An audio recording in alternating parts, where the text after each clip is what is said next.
We want to think it's a few rotten apples. We want to think it's psychopath, but it's actually good guys who do this. And this is where Giselle's book is extraordinary. The truth is both that he was a good dad and that he took incestuous pictures of his daughter, that he was a good husband and that he almost tortured me to death. I mean, for me as a moral philosopher, that's a fascinating question. All of the women there looked at Giselle and thought, this could be me. Are enough men looking at the men and thinking, could this be me? Boom. Okay. Are enough men asking themselves, like, do I even have these thoughts? Do I ever consider this? Like, would I ever stand by and let it happen? What if my boys told me a story like Charlemagne got up here and bragged about his wife being drunk and he raped her and then he married her? Like, are we going to ignore that? Is that just going to be something we ignore? You know what I mean? Hello and welcome to The Forecast. The trial of Giselle Pellicot shocked France and far beyond. It was a case so disturbing it forced a national reckoning at home, but raised questions everywhere about consent, complicity, and the terrifying ordinariness of the men accused. But as the world continues to confront the vast scale of abuse linked to billionaire financier Jeffrey Epstein, it raises a deeper question. Are these crimes the work of monsters, or do they reveal something far more deep-rooted about power, entitlement, and men? Joining me today is the French philosopher, Professor Manon Garcia, whose latest book, Living with Men, reflects on what she witnessed while observing the Pellicot trial and poses the question, how can women live with men now? Professor Garcia, thank you so much for joining us. Thank you for having me. I mean, we want to believe, don't we, that the men who carry out terrible sexual crimes are in some way an aberration, a perversion.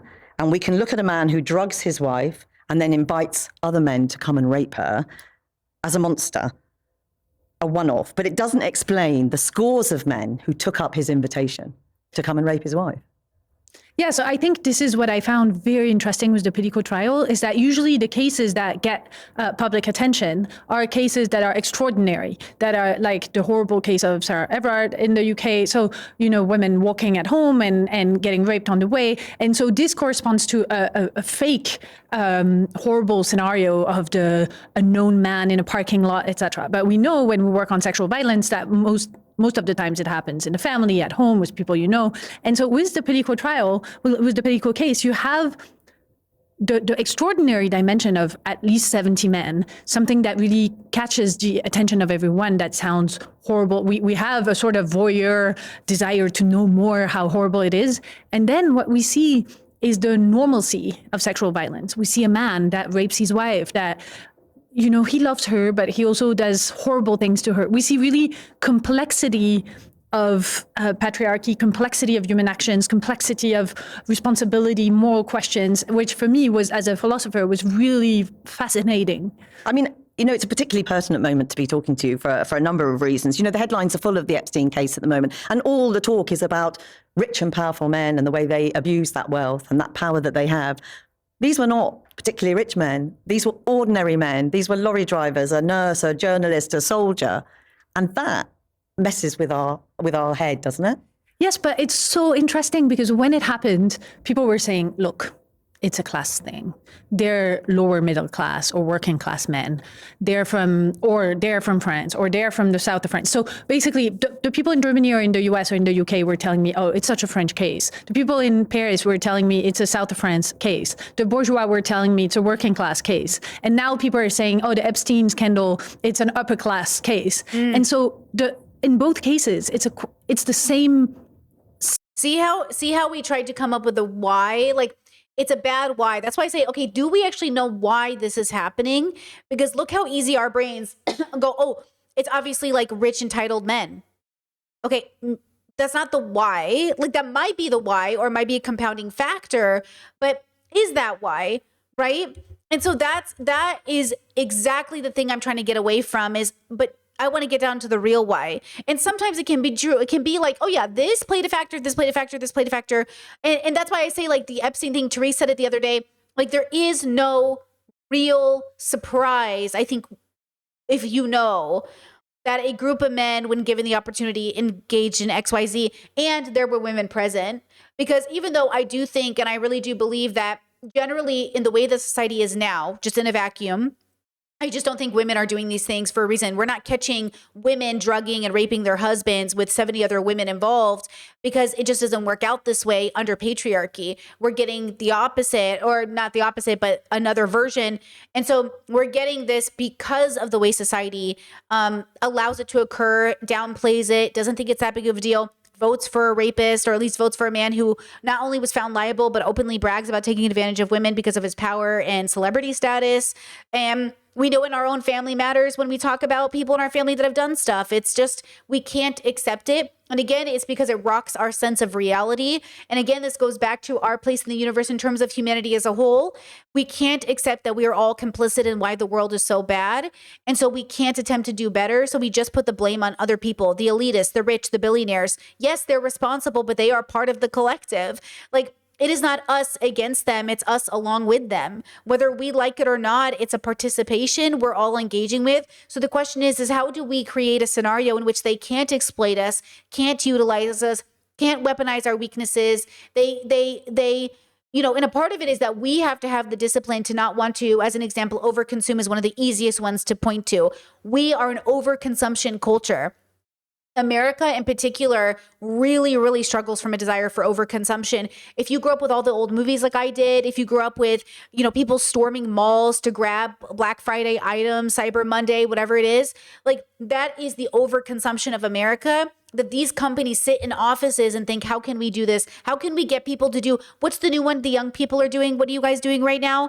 It's like, it's not layaway or pay for payments. It's a word. There's a specific word. People are using this app to pay their rent. And I'm sitting here like, what are you doing?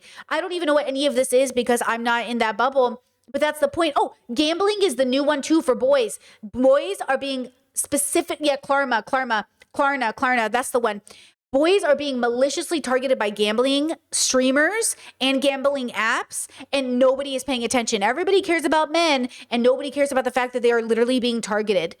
Gambling, that's what I'm saying. Gambling is very bad. Also, guys, no screen time before 2 years. The amount of parents I see showing their kids screen time. Did nobody read the manual? No screen time. It's bad for your children before 2 years. No sugar or honey before 1. And nobody's doing it. And I'm saying, hello, you're not an evil parent, but you're also not a prepared parent. Your kid should not be looking at screens. It's just that simple. And I know. And I'm not saying you're a bad person. I'm saying we need to create infrastructure and cultures that encourage people not to have to do that. Like when I was a nanny professionally, my babies never looked at screens before 2 years. We went on walks, went to library parties, did baby day outs. We did, all these kinds of things. You know what I'm saying? We did things. I'm not saying you're a bad person because you turned the TV on. I'm saying for the sake of your child, refrain from them, these little human beings, needing to be hooked to these screens before they were even iPads. You still weren't supposed to do it with the TV, System of entitlement, of social structure, of men not like lacking accountability and thinking that women victims don't matter. And so it's there. So of course the Epstein files are particularly outrageous because it's men in power, but it's fundamentally the same idea of we don't get to pay for anything we do. We protect each other, exactly like these men in Mazon protected each other, because some of them knew each other, actually. Some of them talked to their friends about what they had done. No one called the police. Even in the trial, there were 2 men who had come to the house of the Pellicot and who said, no, I'm not doing this. But And Gisèle Pellicot asked them during the trial, why didn't you call the police? Why didn't you send me an anonymous letter? Like, imagine, we've watched all these TV shows. They had just to cut a few letters from the newspapers and tell her your husband is having you raped and drugged, But there is this sort of, we protect each other. See, we don't want to get involved. We don't want to be that person. Oh my gosh. Like, guys, did you watch my latest podcast? Did you guys get to the end? I got this terrible call that someone in the family who has a history of targeting teenagers and minors specifically, teenage minors, is getting married to a teenager. And I'm like, stop this wedding. Stop the wedding. They're like, we can't. She's an adult. And I'm like, she's a teenager. She's a teenager and he's 30. Stop it. Stop. Somebody do something. I was like, give me their contact information. Do it. I've been blocked on everything, but I have contacted them as many ways as I have found possible to say, you better leave this girl alone. And that's the problem. They're legal adults. And she probably won't believe me anyways, but I did try. And I hate it. I hate it. Oh my God, I'm going to get so mad. It's happening right in front of me, right in my own family. I told the family, if any of you go to this wedding, I'm not talking to you. And I also told them that you all need to tell this person absolutely not. You need to tell them that. You should put down your foot right now, do something. Because like, that's the point. That's the point. Is like, I get it, but also they don't want, they even said, they're like, I just can't fight this fight you're fighting. You're right, but I just can't fight this fight you're fighting. And I'm like, I know. So I'll do it for you. I'll be the sister. I'll do it. I'll call everyone. I'll make hell. I'll be the annoying sibling who tells everybody. I'll tell the internet. I'll tell the internet. I'll do whatever it takes, you know, to make it aware, like, oh, I'm not fucking around today. And that's the point, is like, I understand how hard it is, but I'm ready to be very uncomfortable. I think it took me a long time to get here to be this uncomfortable, because it is uncomfortable. But I think I'm ready to play that role. You might not be ready, and that's okay. But some of us are, and that's the point. Some of us are ready to be very uncomfortable and to use discernment and wisdom in how we approach the situation, because it is real people's lives. There are things at stake. It can't be about me. I cannot do this for Brittany. I have to do this because it's the right thing to do. So make sure that if you think you hear me and you're like, I'm ready to play that role, just make sure you're not doing it for you. Make sure you're doing it because it's the right thing to do. Because if you make it about you, then you won't do the right thing. You'll be desperate. You'll do things out of fear. You'll put your ego into it, right? So make sure you also meditate before you act, which is what I was doing all this last week and a half. I was like, okay, what do we do? Let me talk to people. Let me figure it out. What should I do? And look at that podcast I just put out. Not only did it do crazy views, but it was a good podcast. And I cannot believe how many people in those comments were like, I wish I saw this 2 years ago. I wish I saw this, you know, I wish like, this is so helpful. I'm about to do this myself. Like, this is so, and that's all I can do. And it's a lot, but it's not enough, but it's good enough. You know what I'm saying? But she's right. Like, I always ask these men, like, why aren't you doing something? And they're like, I don't know, dude. Like, it's weird. They're not going to listen anyways. Why should I try if it's not going to change anything? That attitude right there, girls. Why should I try if they're not going to listen to me anyways? Because it's the right thing to do. Feeling that we see exactly the same way in the Epstein files. So it's not a matter of class. So whether you're a lorry driver, Because look, these men could have reached out to her and she might not have believed them. There is a good chance she might have thought they were crazy. But it doesn't matter. It would have been the right thing to do. You know what I'm saying? or Jeffrey Epstein, you are still able to rape a woman, and you are enabled by the people and by the men around you, and not just the men very often. So what does that tell us? So I think it tells us something about masculinity, not at all that all men are rapists or anything like that. That's not, I'm not interested in individual, well, in the case, in the Epstein files, I'm particularly interested in responsibility at the individual level, but I'm a philosopher. What interests me is the social structures that make that possible. How Chat says, what do you have to lose from an anonymous letter? Okay, are you ready? Are you ready? They don't want to be embarrassed. That's why I don't think people do the right thing. Because it's embarrassing.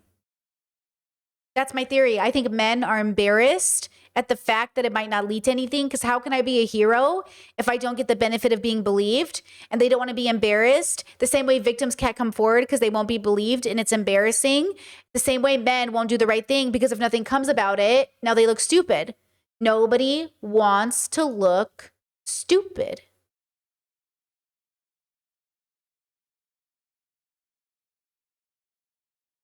men are raised to think that women as singular human beings don't count. Oh, Chet says, wait. How would they be embarrassed? The same way when my family first told me this wedding was happening, I was like, absolutely not. I was like, stop it right now. Do something. I was like this. I was like, hey, You have to do something because this is unethical. They were like, ooh, maybe I shouldn't have told you. You're really like passionate about this thing that we just thought was like funny. And I was like, there's nothing funny about a 30-year-old marrying a 19-year-old. There's nothing funny about this particular 30-year-old who has been in the past targeting minors in any capacity marrying a teenager who's legal. There's nothing funny about this. They're like, well, it's just kind of like lame, you know, like he's being stupid, you know, because they think it's just an age gap relationship. They just think it's like, okay, now I did talk to them and they changed their minds. They're like, oh, okay, no, you're right. Like I talked to other people about it, and my friends who married older guys when they were in their 20s, they agree with you. They're like, hey, this is really bad. So they also didn't want to believe me because I'm Brittany. I'm their sister.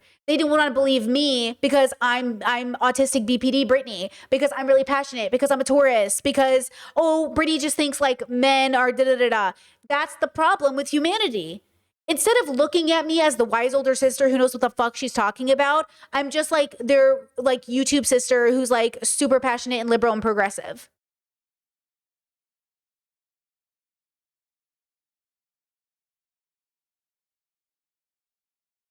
Yes, Discord, yet they come to you for advice. Yet they come to me for advice. The same group of people that are constantly calling me for advice are the same kind of people who, when I'm like, absolutely not, they're like, you're being like a lot right now. I'm like, I'm gonna fucking, okay. But they did agree with me. They did eventually go, okay, you're right. Like, yeah, this is really fucked up. I was like, it's really fucked up. Do something. But then they feel powerless. And then they feel like, okay, like, are you gonna let this girl come to our family home? Is his mom and dad gonna meet this girl? Are they not gonna say anything to him? You know what I'm saying? Like, are they not gonna say anything to him? He's going to show his fucking face in this family, bringing home a girl who can't even, she's literally a teenager. And that's the thing. Oh, you're just, you know, you're just so much. You're so much. The world is a reflection of us as a whole. The world is a reflection of us as a whole. The world is a reflection of us as a whole.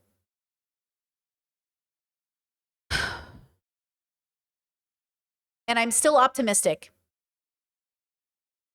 because, you know, there's at least 3 out of the 12 people in my family where there is a lot of hope. Like we're doing good stuff. The rest, fingers crossed. That they're a woman, that they're a body to which they can do things, not to whom, to which, because that's what you. Exactly. I'm going to rewind this. Hold on. Patriarchy characterizes care and responsiveness as hysteria. Out of sexism, our labor is expected to be invisible and quiet. Amen. Exactly. Exactly. Exactly. You're too much. You're hysterical. You're too loud. You must be triggered. The same way I was treated online by these boy communities. That's what I'm saying. These boy communities are doing the same thing to girls in this space. And that's why girls are looking at all the boys with microphones sideways, because you guys are the most powerful, the most rich, the most prominent. And then when girls like me speak up, we're too much. We've heard this our whole lives. We know what this is.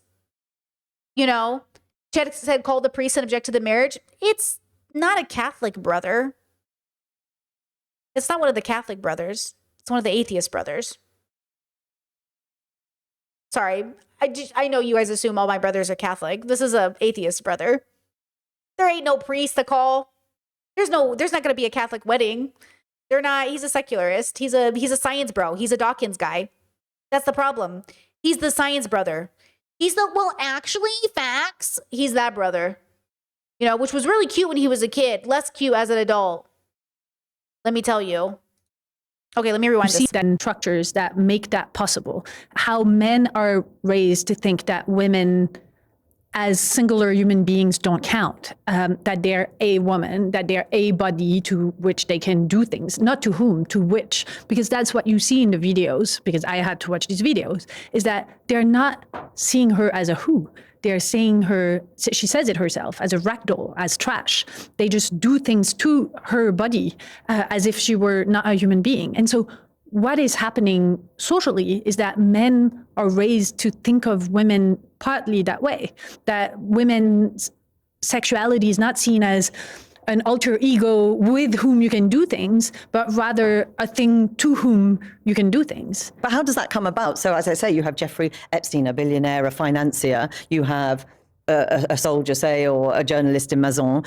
The grooming trials that have rocked the UK are ordinary men, fathers, sons, brothers, who can do terrible things to women, girls, and are often in denial and are shocked to be held to account very often. Yes, and that's something that really fascinated me on the day of the verdict, because for random reasons, I found myself in a room with the family members of the accused. And so, of course, you wouldn't be surprised to know that it was only women who had come. So the mothers, the daughters, the sisters, the wives who had come to see their husbands, fathers, sons be sent away to jail for rape. And they were broken, really like one fainted, one threw up. They were like yelling during the verdict. And you could see that it hadn't counted. It didn't count for these men. So it's not just that they destroyed Gisèle Pelicot, it's that they destroyed their own families. And all these women, like even we're hearing about Melinda Gates being asked about the acts of Bill Gates.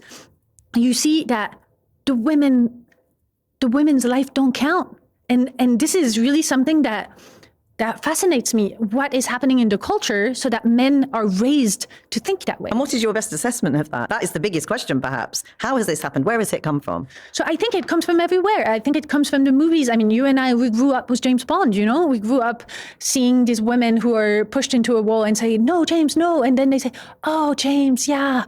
Like it's this idea that the hunter-prey system. It's because this is the problem with porn too, going back to that earlier conversation. We don't know the difference between a fantasy, like acting, because we don't want to admit we're acting during sex. Men don't want to hear, I'm acting. They want to think it's organic and real, okay? They don't want to hear you're acting. The thing is like, if you're fulfilling a fantasy, there's an acting part of it that helps create the fantasy. But it is a fantasy. Look at this commentary I found that I thought was really interesting about very similar. Remember, I reviewed this podcast and everyone was mad at me because I said they're misogynists and I don't like them. And everyone's like, you don't even watch them. You don't know anything about them. I was right. You're wrong. I'm going to say to men that they don't realize it's rude. Your dick is the perfect size. Bro.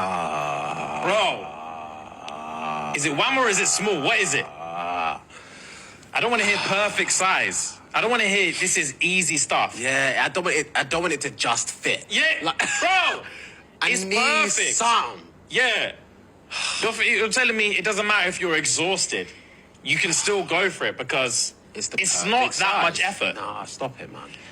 All right, walk with me. So in the same way that liberation is embodied, that joy is embodied, that freedom and justice are felt embodied things, so is dominance. The men on Pause. Embodied. Bright black honey, Jamila Bradley. Jamila. Embodied. Where are these men with microphones? Embodiment. Where is it embodied in their consciousness, in their soul, in their being, their belief about liberation? Because I'm not seeing it.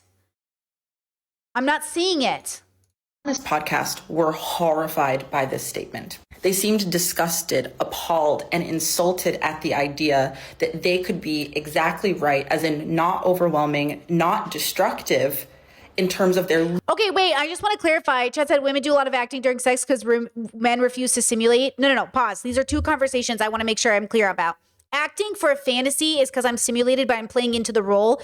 Acting because I'm faking is a lie. I will never. I am not about to fake nothing. And women need to be full participants in their sexual experiences with their partners. And if they can't be, you need to dump him. You have agency over your relationship unless it is rape. You need to stand up for your orgasm because the discrepancy between who's getting one and who isn't is absolutely a problem. Okay? So if you are not advocating for your own orgasm, you need to deconstruct patriarchy because, okay? And then second of all, because I know I've gotten vibrators for my girlfriends as gifts who struggle to orgasm and their boyfriends take them away because they're insecure, you need to dump these men. Now, these are different things. You cannot be faking headaches and not engaging with your husband. Divorce him, girl. What are we talking about? Okay? Be single and liberated and use a vibrator. Why would you stay in a marriage where you got to fake an orgasm? Okay? Second, there's the play into the fantasy, the acting of the fantasy, which is different. Oh my God, baby. Oh my God. It's like, oh, and then it's not real because you're not really about to slam me against the wall. You're not about to put me in a corner. Nobody puts baby in the corner. No way would I ever tolerate my partner literally shoving me into a wall to have sex with me. The fuck? Are you fucking crazy? In terms of a fantasy, sure, we can pretend. But if I in any way thought you had the audacity and the entitlement to push me into a goddamn wall, oh, we're getting divorced and I'm calling the cops. Don't even fucking think about it. Are you kidding me? Literal body entering another human being. And it got me thinking about how we really internalize the values of dominant systems. We internalize the reality of supremacy, even in how we relate to our own bodies. So many women, for example, are unable to understand pleasure through their own body unless it is in service of a man or in service of someone else. When we think about things like the orgasm gap, and we also have research that says women still enjoy sex despite not climaxing, it's because they believe that they are offering something with their body to another person, which is where they derive their pleasure from. Well, there's obviously nothing wrong with wanting your partner to feel and enjoy pleasure. The abandonment of self or the use of self as a vessel is very much baked into the thread of patriarchal standards of what women's bodies are and what women ultimately are. And it's a really, really interesting site for excavation, exploration, and some interrogation. Hold on. Chet said, I like getting a bit roughed up, but it has to be consensual. Like my husband knows what's too far. I would encourage us to change our language to, I like to engage in high stimulation intimacy that is consensual and negotiated versus I like to get roughed up, because we're engaging in patriarchal language to explain something that should be consensual and beautiful and lovemaking. We're saying, I like to get roughed up. I like to get, what's the other one they use? There's another word that people have been using lately that I'm like taking that or something. There's another one that was being used. We should be clear with our language, because the language we're using can matter, right? What was railed is a good one. That was one of them. And I was like, I get it. I engage with it too. And sometimes I even say it as like a joke. Like sometimes I'll say box because I think it's a funny word, but now I'm like, I'm not gonna say that. Cracked, claim just kind of, but like, yeah, there's like, the imagery is broken. The imagery is broken. And I'm saying there's nothing broken about our lovemaking. We are coming together as one, right? And I think, like, again, it's the language we're using to express, at least in public. Maybe in private, use whatever language your partner knows and understands. But in public, we have to be cognizant that young people are thinking, oh, is this how I should feel? I should feel wrecked. Yeah, I should feel railed, screwed, destroyed. Thank you, chat.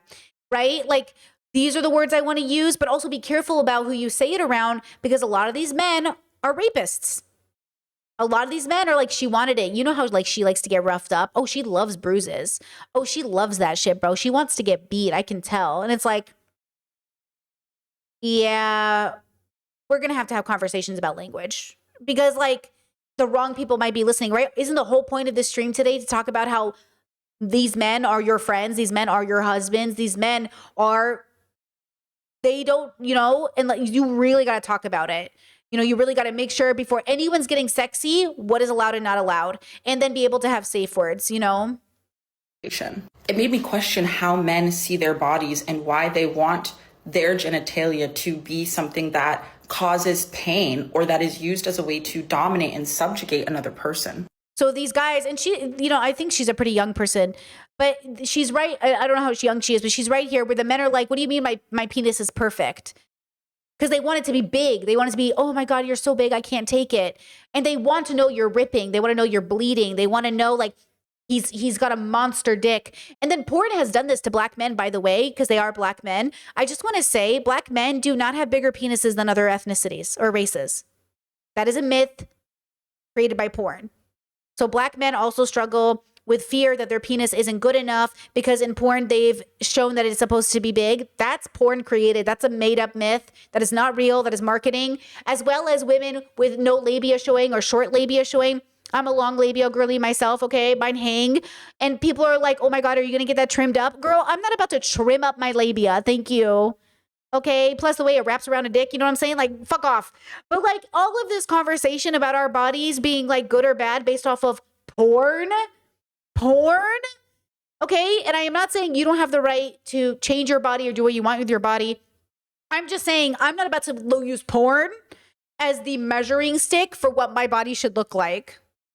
why they so easily associate the idea of someone's comfort with a physical failing. Because it also points to the idea that enoughness is categorized by one's ability to overwhelm. It also speaks from a form of pleasure being derived through one's capacity to overwhelm or force into submission another person's body. Now, I know the Puddle Collective may come for me saying it's just preferences and it's not that deep, but I would really push men to inquire about what pleasure is and what it looks like outside of your ability to dominate another. To explore the ideas of receiving pleasure, of comfort, of safety, of gentleness, and of care in terms of how you consider your body and other bodies. Because we can no longer ignore the fact that genitalia specifically has been used, male genitalia has been used as a means to dominate, degrade, humiliate, and force into submission people all over the world. That bodies themselves have been vessels for terrorism and violence, which means deconstruction has to be mental and it has to be embodied. Because your body is a weapon. Your body is a weapon, and it's more than just your fists. Okay? Your body is absolutely a weapon. Okay, let's go back to our moral philosopher. Is the way eroticism functions, that men will always have a woman at home who cares for them. This sort of myth of the prostitute and the mom, these two feminine figures, instead of thinking of women as another human being with whom you can do things. And I think it's really hard to disentangle this and to invite men to think differently than the boys' club, because what we're seeing in Westminster, it's the boys' club. But what we're seeing in Mazon is also the boys' club. It's just a different one. But it's interesting. Is that just about, you talk about social structures, is that just about masculinity when it comes to sex and sexual desire, or is it something that actually permeates every aspect of life, work, home life? I think it's a question of entitlement. It's entitlement to sex, it's entitlement to care, it's entitlement to housework, it's entitlement to to behave terribly without being held accountable. No, but what this this plays into the dominance version of sex being what it is, where the best part of a fantasy is that it is one. The worst part about a fantasy is when someone wants it to be more than that. It's kind of like drugs. Drugs are great until you start coming out of your trips and thinking you can see God or something. It's like, human beings tend to want things to be more real than they are. Or like my BDSM practice back in the day was very spiritual. Like I didn't have sex with the majority of my BDSM play partners unless we were lovers outside the dungeon. So unless we were lovers outside the dungeon, we didn't have sex at all during play, and I almost never had sex during play. But for a lot of people, BDSM is about sex. That's fine. But for me, it was more of a spiritual practice. But people couldn't even comprehend that because to them, BDSM was about fulfilling a fantasy. Well, to me, BDSM was a tool I used to know my body better, to know myself better. And yeah, there were plenty of types of BDSM that I engaged with. That reflected my relationship with toxicity and pre-therapy, like my mind before therapy. And then there were different forms of BDSM that I participated in after therapy, and it looked different. It did look different, but it was still BDSM, regardless if it looked different, right? So the conversation isn't BDSM good or bad. The question is, what does it look like? The question isn't like fantasy good or bad. The question is, what does it look like? And, you can have dominating sex. You can have a partner that you tie to the bed. You can bring out a paddle. I mean, I have all my floggers and all my BDSM gear. You can utilize these things in sex, but you have to first, and I think the best way is to deconstruct in an honest way, that relationship to and what is sex, and also like the frequency in which someone is supposed to have sex and what is sex. And maybe we don't have sex tonight, but maybe we paddle. Maybe we don't, have sex tonight, but we have an orgasm. Maybe we don't have sex tonight, but we make out. Maybe we don't have sex tonight, but we cuddle. The idea is that it should be about intimacy, and intimacy should be the first and foundational point to the fantasy building. I think the worst part about a fantasy is that it neglects the intimacy, and we think orgasm is intimate, but orgasm can be like paying the bills. It's not just about coming. It's about connection. It's about feeling really connected to a person. You ever look somebody in the eye for a long time and it just feels like so deeply intimate? Well, that's not sex, but it might as well be if we're talking about intimacy, right? Like when you really look at somebody and you see them and you're just like, okay, like that's all it takes sometimes is just to really look at somebody. And that intimacy is not just with a romantic partner. It can be friends and family to look at somebody and say like, oh my God, you're like really alive and I'm here with you. That's what we're looking for, is that intimacy. It's why people go to, boys have porn that they go to the extreme of to feel alive. Girls have porn as well. It just looks different. We go to the extremes to try to feel alive when life itself is enough to make you feel that way. You bypass it. You look at life, you look at the clouds and the mountains and the sea in front of you. You look at other human beings and cars on the street. You just think like, ugh, this is gross. And this isn't life. Life must be something different. It must be drugs or sex or other things. Life is all of it. And there's so much beauty. There's so much like to be experienced once you stop buying into the belief that love is something you buy, or love is something that you coerce, or love is something you're entitled to, or love is something that, you know what I mean? Like love is an experience of connection between you and nature, between you and yourself, between you and like you can have love. Not only should you have love for the self, but that love for the self creates a foundational tool that allows you to have love for everything. Love for an animal, love for a tree, love for a rock, love for the mountains, love for the people, right? We are missing love. That's one of the greatest answers that philosophy has ever given us, that it's about love. We just don't know what it means. And so, we'll always be looking for it. That's why it's a personal relationship with self-love. And then it comes out of you. And that's why I say, like, you think these men love themselves? They don't. They hate themselves. And because they hate themselves, we're going to bear the consequence of that. And they're going to too. They're going to suffer as well. Like loving yourself is the greatest thing, but nobody knows how to do it correctly because they're selling it to you through capitalism. You can't learn to love yourself through a face mask. Like you're not going to learn to love yourself through like a YouTube video, like self-help novel, book, whatever. You're going to learn to love yourself by radically accepting exactly what you are and who you are. And then if what you see is ugly and you still learn to love that person, you will learn to heal that person. If what you see is beautiful, then you will learn to expand and give that person tools to be a better person, or worse, or less of a bad person, right? I think the issue is that how can I love someone who's so ugly is a struggle a lot of people have. How can I feel like I'm worthy of love? How can I feel I'm worthy of anything good if I'm such a bad person?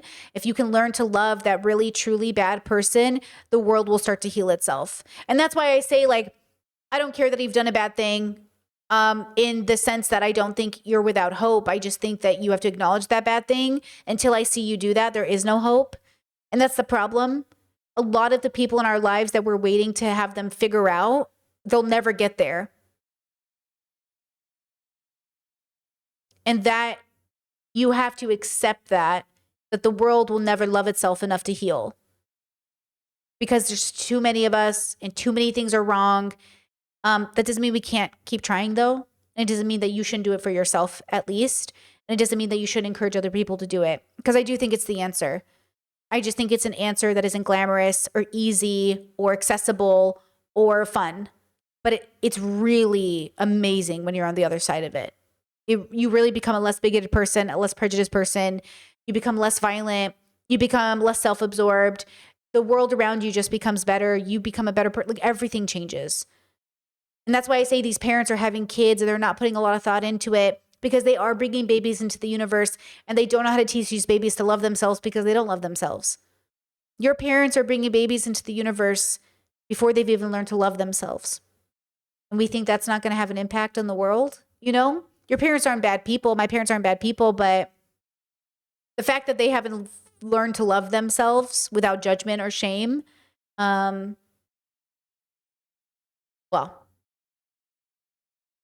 there it is.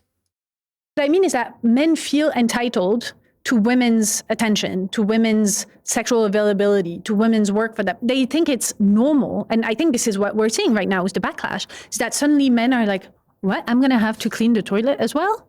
I'm going to have to pick my kids up from school? Like, I have better men things who would to do. say this is outrageous, that they help at home, that they're not rapists, that they're decent men. Yes, of course. But, for instance, my husband is a wonderful man. So I'm in a situation of being a heterosexual woman, and I want to believe that some of the men out there are really good.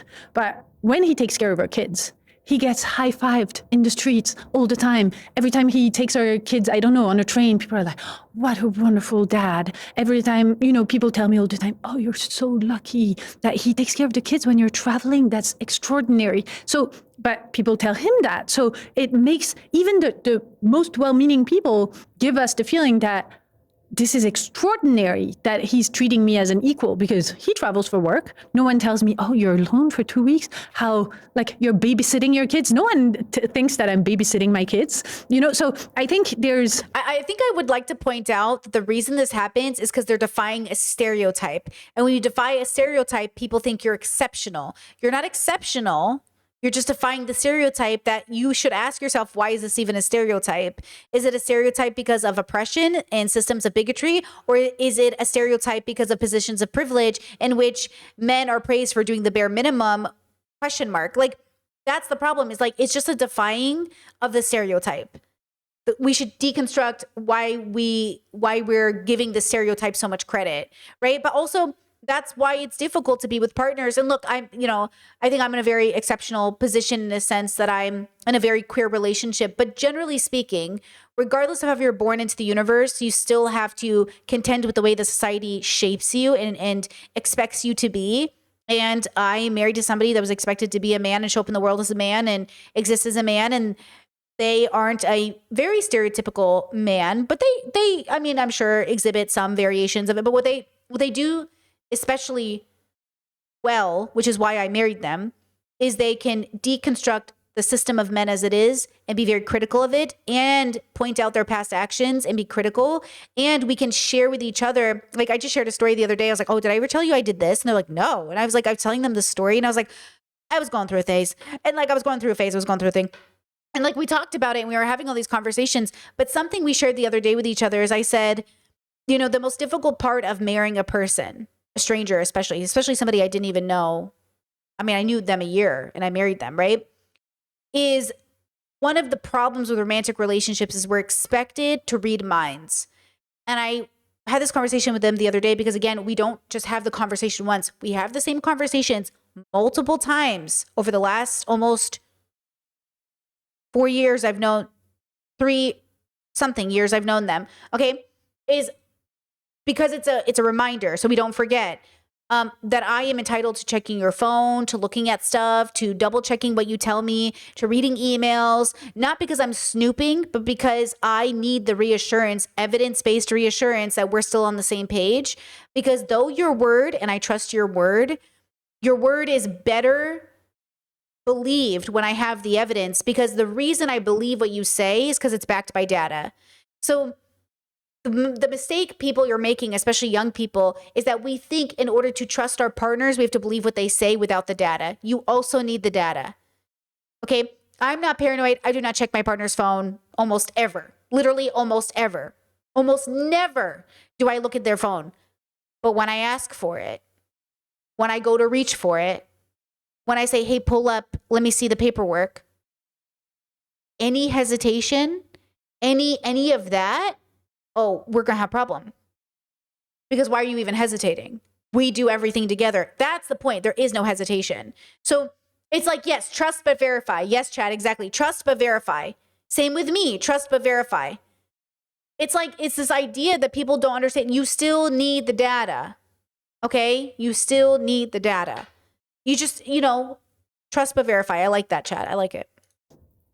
Very many layers. So of course, not all men behave actively badly, but all men reap the benefits of the system of non-accountability for men. The thing, when you said earlier that, it is not all men, and of course, that Me Too, that was the echo that came back, not all men. The thing about the Pellico trial. Hold on. Chad says, I just trust, to be honest. I don't feel the need to verify. But you do verify. You have to. You cannot not verify. Then you're not dating anybody real. Do you verify by making sure they put away the dishes or making sure they don't hit you or making sure they kiss you goodnight? That's all verification. That what they say they will do, that's all forms of verification. Right? Like that is you verifying. If you're not doing that, then like, girl, are you dating a wall? You know what I mean? Who are you dating? So you might say to yourself, oh, I don't feel a need to verify, but that's, you must, some part of your data, you know what I mean? Like if behavior is data. Exactly. Behavior is data. So again, because you have to understand that this is a real person and they're going through things. And if their behavior is off, you can be like, hey, baby, are you okay? Did you have a stroke in the middle of the night? Right? Because I just meant the aspect of cheating and going through phones. Of course, I get the validation from my husband every day, but I'm not talking about cheating. I'm not talking about cheating. I'm talking about I'm going through. I'm not talking about going through their phone. That's what I'm saying. You have to hear me. I'm not saying go through their phone. I'm saying if somebody comes to you and says, okay, your husband's been cheating on you for 15 years, and they're like, well, was there any signs? Well, one of the signs is you guys didn't share information freely, right? The sign of trust in a marriage is like, oh, we shared things freely. We verified information. We were constantly open and transparent. We were never hiding stuff. Like, one of my favorite videos on the internet is when girls go to reach for a guy's phone and he's eating and he guards his food, but not the phone. The indication, the symbolism of that signaling is I have nothing to hide, but don't fucking, maybe you want him to share his food. I like a guy who shares his food, right? But the signaling of that is that he has nothing to hide. And that's how beautiful it is that he doesn't care if you see his phone. That is all data. That is what I mean. Because I know what you're saying. There are groups on the internet that are always so paranoid and never trust their partner. They have to go through their phone. I'm not talking about that. I want to be abundantly clear. I'm not telling you to be paranoid. I'm not telling you to doubt your partner. I'm not telling you to look through their phones. I'm not telling you any of that. I just want to make sure, because I know the bubble you might be thinking of. That's not what I'm talking about. Okay? I am not paranoid about my partner. I'm saying I'm reassured because I have the data. That I don't ever have to be ignorant if somebody says, oh, do you know his passwords, or do you have access to his stuff? Or, he's not hiding something and I'm not ignoring something. Because a form of ignoring is also a form of, in my mind, a red flag that maybe you're afraid to look. Because like, why aren't you? Do you know what I'm saying? Because there should be no fear is what I'm saying. There is no fear in this relationship. There's only free giving. That's what I mean to convey, Was. By the time you have understood that Pellico puts out a message and the men have to live really close because he can't risk the sedative wearing off. So he wants them to come in less than 24 hours. So he plans it for the day, but he has this rule that it has to be, if he goes online in the morning, they have to come that day. And so that eliminates a lot of people, and they need to, he geolocalize them, but also they need to be available that very day. So it can't be something that is planned with time, etc. So to imagine that you can find 70 men in the blink of an eye that are ready to come the day off. I mean, recently, because I know I'm very curious about what happens in other countries, because I see people thinking, the French and sex, etc. But recently in Quebec, there was a journalist who put on an ad on a website, a bit like Coco that Pellico used, saying, oh, my wife, like I drug her and offer her, really like describing the Pellico case. Would you be interested to come? He said he had over 100 responses in 48 hours. It's in Quebec. In Germany, they found, some German journalists found a Telegram group of 70,000 men exchanging recipes of chemical submission and pictures of how they rape their significant others asleep. So it's not just these men in these towns. So first of all, Did you guys hear about that story? Yeah. That's what I'm saying. I'm saying, excuse me, pourquoi? Who the fuck are these men? Yeah. It's not just Epstein. That's what I'm saying. I actually think it's an insidious part of patriarchy to convince you only elite men are dangerous. Because these blue-collar men don't want you to know. These white-collar men don't want you to know. These men who are like, it's not me, baby. It's only the elites. It's the they. Who's the they? You know what I'm saying? I'm saying it's all y'all. And we got to do something about it, because what the fuck is happening? And that means we have to hold, especially men in power, accountable for the way they treat and talk and speak about women and femme people. Because remember, I know it just sounds like we're going after the biggest guys, but the fact that men are the loudest voices in progressive movements should tell you something about the movement. How could the movement say we're progressive and gender deconstructionists, and also the only men leading it are white men with microphones who are millionaires? Patriarchy is alive, ladies. It's alive and well. Men, but it's a so lot of many men. So many men. And so many of them. And in that sense, I mean, you sat in the trial every day. and listened to the what excuses or what explanations the men gave, what were they saying? So it was very complicated because, I mean, you need to put yourself in their shoes, which is a bit, but they can't say anything. There are videos. I had to watch the videos. Wait, Chad says, I hope Hassan changes his take that Epstein is a class issue, not a patriarchal one. Did he make that argument? Did he really make it, or are you just saying that? Like, did you hear him say it? Does somebody have a clip of this? Did he really say that he thinks it's a class issue and not a patriarchal? No, he didn't. Did I hear that and I missed it? No, he did?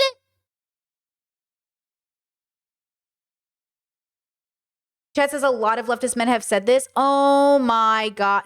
Am I not right? Again, I don't mean to brag. This is my year. This is truly my year to push these men out of the way, because how fucking useless. After all of this time and all of this research and all of this privilege, they are literally saying this about Epstein, that it's a class issue. Move over. Ladies, femmes, they, thems, it is our time to shine. I cannot believe that. Holy shit, chat.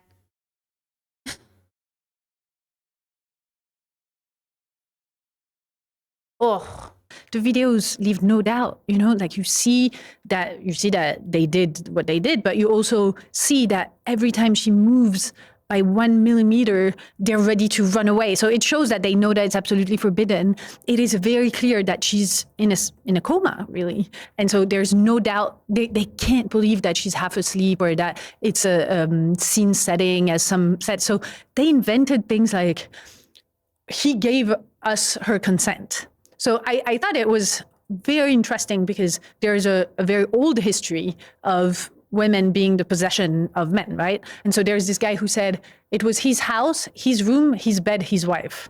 And I found it fascinating, this list, because it really showed that for him it was comparable, the bed and the wife, and that you own your wife the same way you own a bed. Yeah.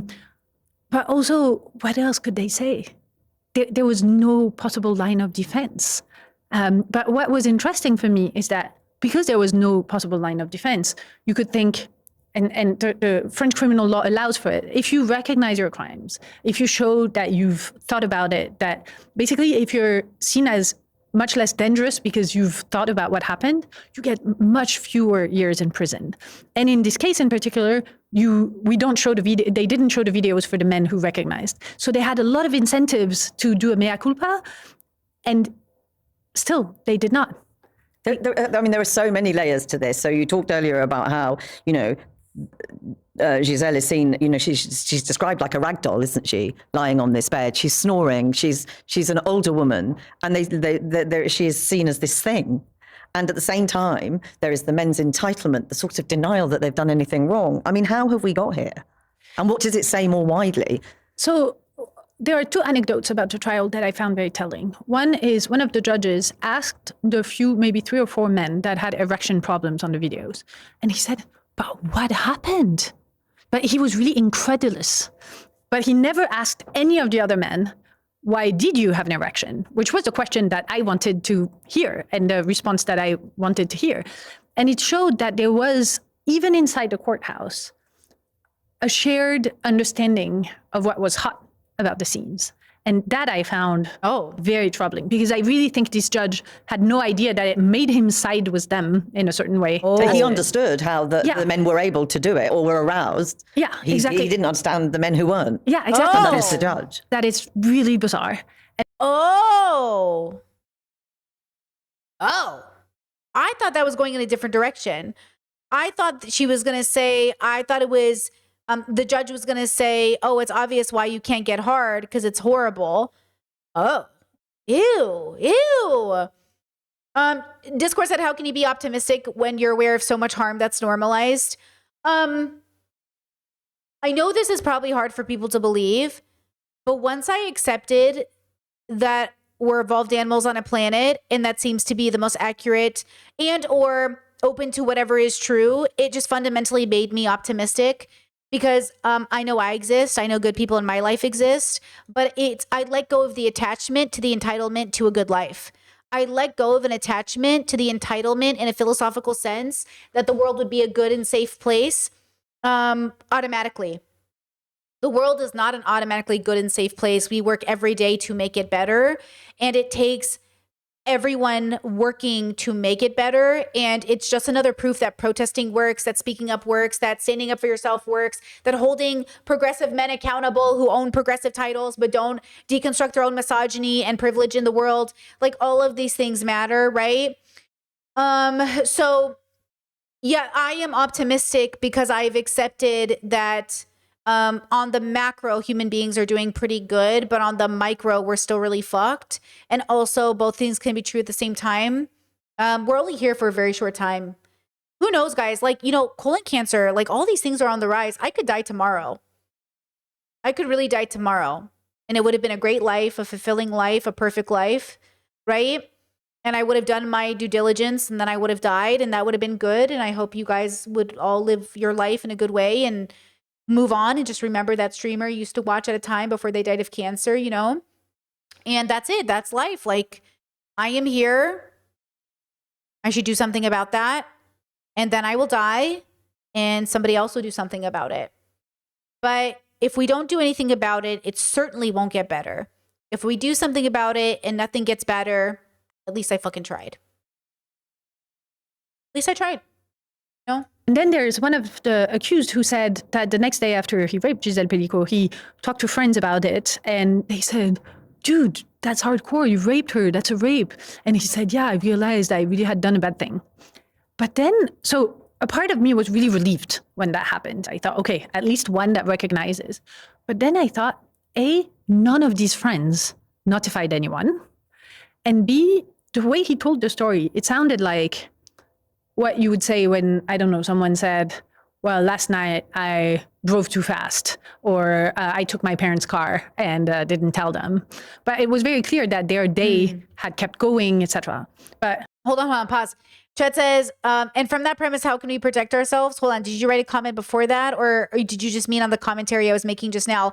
Because I will say one of the ways that I'm actively trying to protect people is by being willing to be the bad guy and trying to remain nuanced and pay attention to the details of where we want to end up, trying not to be reductive in my work because God knows it's tempting, trying to make sure that we understand that our goal isn't to be bioessentialists or, reductive in our gender exploration, understanding that sometimes we have to be because the circumstances doesn't allow us not to be, understanding that this is a temporary cope for a long-term goal, towards a long-term goal, warning people, making podcasts, yelling on my little stage of like, hey, and also trying to stay grounded myself, because the more grounded and healed you are, the more you can protect your community. Making sure that I put therapy back in my rotation, making sure I'm going to the doctor. I know it's hard. Making sure that I'm taking care of myself, making sure my finances are in order so I can be someone's couch. I can be someone's home. I can be someone's help, and also being wise and using discernment about who I give my resources to, because ultimately there are not people who are going to benefit from the same tool. So maybe one sibling needs a house, and maybe one sibling needs food, and maybe one sibling needs a YouTube video, but actually giving people what they need versus what I think they want, or what they think they want, or what I, maybe waiting to give people what they think they need now instead of what they actually need. We protect one another by taking care of ourselves and being there when we can and being open and honest and transparent. These are very hard things. These are not things I'm just casually saying. I'm dead fucking serious. It's so fucking hard that you're probably not going to be able to do it, but you should try.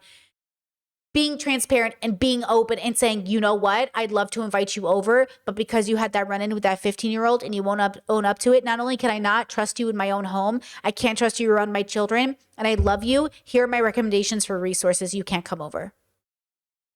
Hey, I love you and I want you to come over, but you keep going back to this toxic man that has a gun and I can't let him know where I live. So when you are ready, I have resources outside of my home I can give you, but you can't come stay on my couch because this man is not allowed to know where I live, right? Hey, I love you, but I think the best resource for you is a medical professional, because I think even though I'm your friend, I'm not equipped enough to handle this, because I think this takes a medical professional people in my chat from Hassan's audience who said, you know, Brittany, for me, therapy really ruined my life. My friends are better. You had a bad therapist and you have worse friends if they don't encourage you to seek medical attention when you are medically suffering. You wouldn't go to your friend for a broken foot. Please go to a doctor. If your brain is suffering, go to a medical professional who studies the brain and understands it, okay? You would not go to your friends for any other medical issue. I don't know why you would go to them for mental health, right? It just doesn't make sense, but I hear you and I know it sounds like it makes sense, okay? So how do we protect our, you know, our communities? By being people in the community that protect people. How can you say, I'm going to protect people in my community by letting the predator stay on my couch? I'm going to protect my community by letting the predator come over. I'm going to protect the community by not calling the predator out. Like, protect your community by protecting your community, you know? And understand the predator, like the whole point of this conversation is a human who was a child, who was raised in an environment, who went through something, who made choices, who got here. But remember, as long as they downplay their actions, they are a danger. Until they are ready to own up to what they did, they must be seen for what they are. Okay? That's it. You know, had he said, last night I killed someone, or last night I cut the leg of someone, the story would have been very different. So there is a question about, why are we so used to the idea that women get raped? What are we, and I think as women, this is something we have in. Also, a less direct way of being involved in your community and protecting people, paying attention to who's walking around, making friends with people, talking to people. Hey, how are you? Not assuming the man walking in your neighborhood is a predator. Assume he's a neighbor. Oh, hey, how are you? I'm Greg. What's your name? Like, making friends with everybody, making sure, like, you know, because sometimes I'll see men approach boys in a neighborhood and assume they're bad people right away. And I'm like, what the fuck are you doing that for? Approach them like you assume they're good people and then check it out. Suss it out. See what's up. But don't assume evil of your neighbors. But be aware of who your neighbors are in case evil is done. Internalized. So I talk about these. It's very depressing, I agree. But this fact that we have internalized that we're rapeable, that we need to protect ourselves from this rapeability, but that this is always on the horizon. There's a very famous feminist philosopher called Susan Bryson who wrote a book about the aftermath of the rape she was a victim of.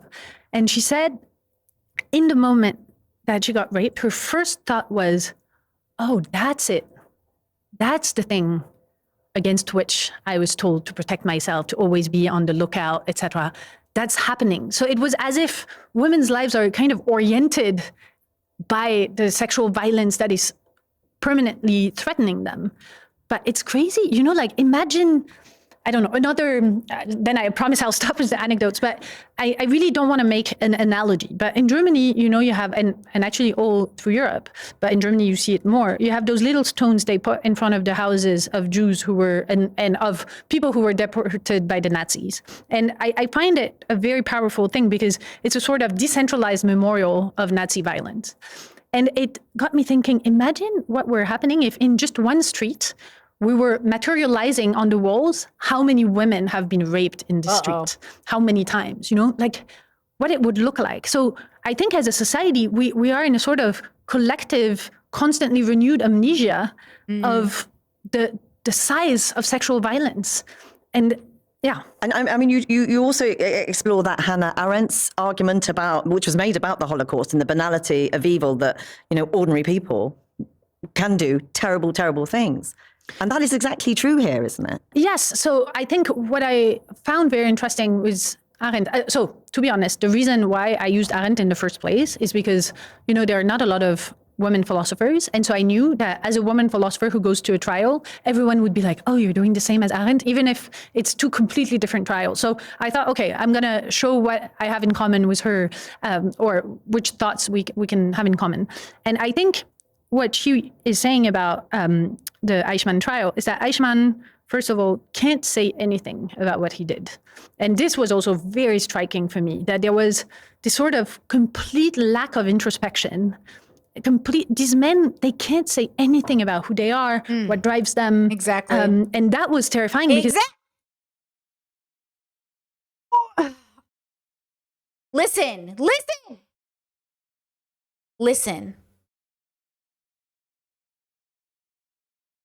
You know, my tarot reading did say this was my year. They actually said my dream would come true around this time, which really is to say reassurance that I am correct about men. Listen to this. Listen. It can't say anything. Complete lack of introspection.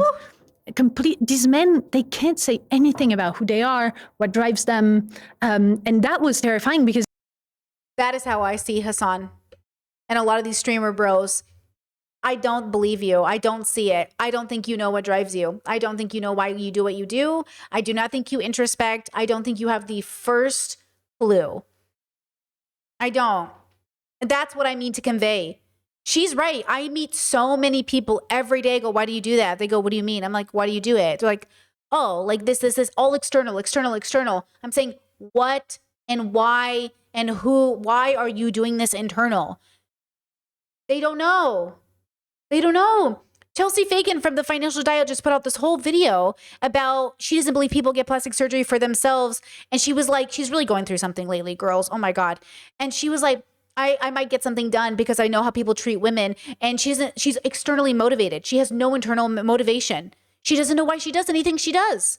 She's completely devoid of internal motivation. And I'm like, girly, I am an internally motivated person. Okay? I'm incredibly internally motivated. That's what embodied is about. It's an embodied experience. And that's why I keep looking at these people who keep saying they're leftists and progressives. And I'm saying, then why haven't you deconstructed beauty standards? Like, I'm not saying you can't get plastic surgery for yourself. I'm saying you can, but you need to deconstruct that expectation. The fact that she thinks nobody does anything for themselves is an amazingly stunted belief. Whoa. Amazing. Deconstruct that. And I agree, some people might be like, oh, choice feminism, I'm doing it for me, empowerment, but they haven't deconstructed patriarchy, so you don't even know yet. I'm saying deconstruct, so you can eventually actually do it for you. And not because you feel pressure or shame, but because it really is for you, right? Okay, same thing with Hassan. As much as I see him and I'm like, he is doing good, but there's something about him I don't get why he does it. What is the internal driving force behind his actions? I feel like, I hope at this point you guys understand a little bit of mine to an extent. Maybe not because it's deeply personal, but also I think I'm trying to be as transparent as I can to explain to you exactly how I came to this conclusion, what my thought process is, and why I do this thing, and why tomorrow I might do something different. Like, Brittany does this today, but maybe Brittany does this tomorrow. I literally am explaining to you in real time, here's why I'm doing this. Okay, and if I find a different path, if there's a different tool, I'll do it differently, right? This is so important. It's everything. It's everything. I love her. if they can't say anything about what he did, Let's and this listen was again. also very striking for me, that there was this sort of complete lack of introspection. These men, they can't say anything about who they are, what drives them. And that was terrifying, because if they can't say anything, then you can't change them. It's as if they're stuck, they don't have access to their feelings. One of the things they said that I found very interesting is many of them said, well, it was a time where my wife or my partner was not having sex with me for X and Y reason. So I went to Gisèle Pelicot.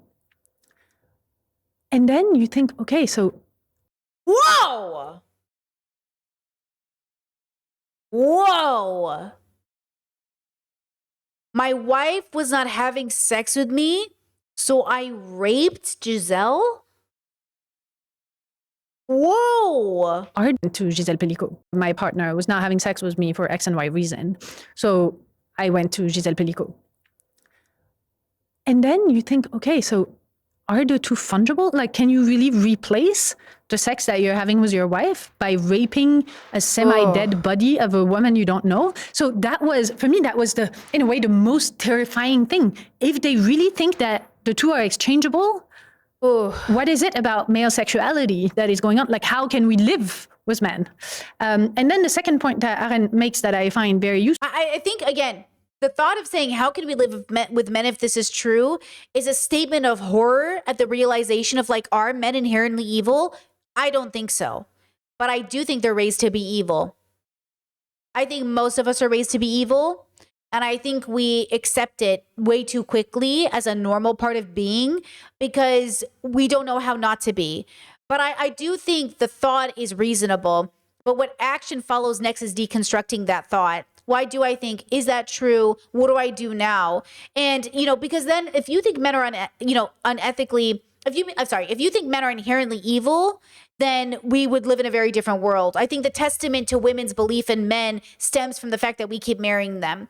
We obviously don't believe they're inherently evil in the sense that we really believe and hold out for men to change always. And that's the point. Like, women are really, generally, there's just a group of women that are always, myself included in the past, definitely he can get better if I just do this. This is better if I just do this. If I'm just this way, if I just get him this thing, if I just intervene in this. Same with our brothers and our fathers. How many of us do this for family members that are male, right? He's a little boy and I love him. He's a baby boy. Oh my God. Like, we're reviewing Avatar: The Last Airbender on the Discord, and one of the things we talk about constantly is like Zuko versus Jets, Aang, all these sweet little baby boys, and we just want to, oh my God, they just need to be loved, and they were so neglected, and like, yes, they became technically murderers, but we love them. And like that is what I'm saying about girls as a group. I've never been in a group of women that didn't say, I hate men, now how can I help them? Like, they literally spend their days talking about how much they hate men and then putting all of their resources into making these men's lives better. Because their testament of I hate men is a cry for help. It's an anguish, guttural cry of I'm looking at the people I love and I'm watching them fail me and society again and again and again. And still I am here having faith that one day they will finally show up. Damn.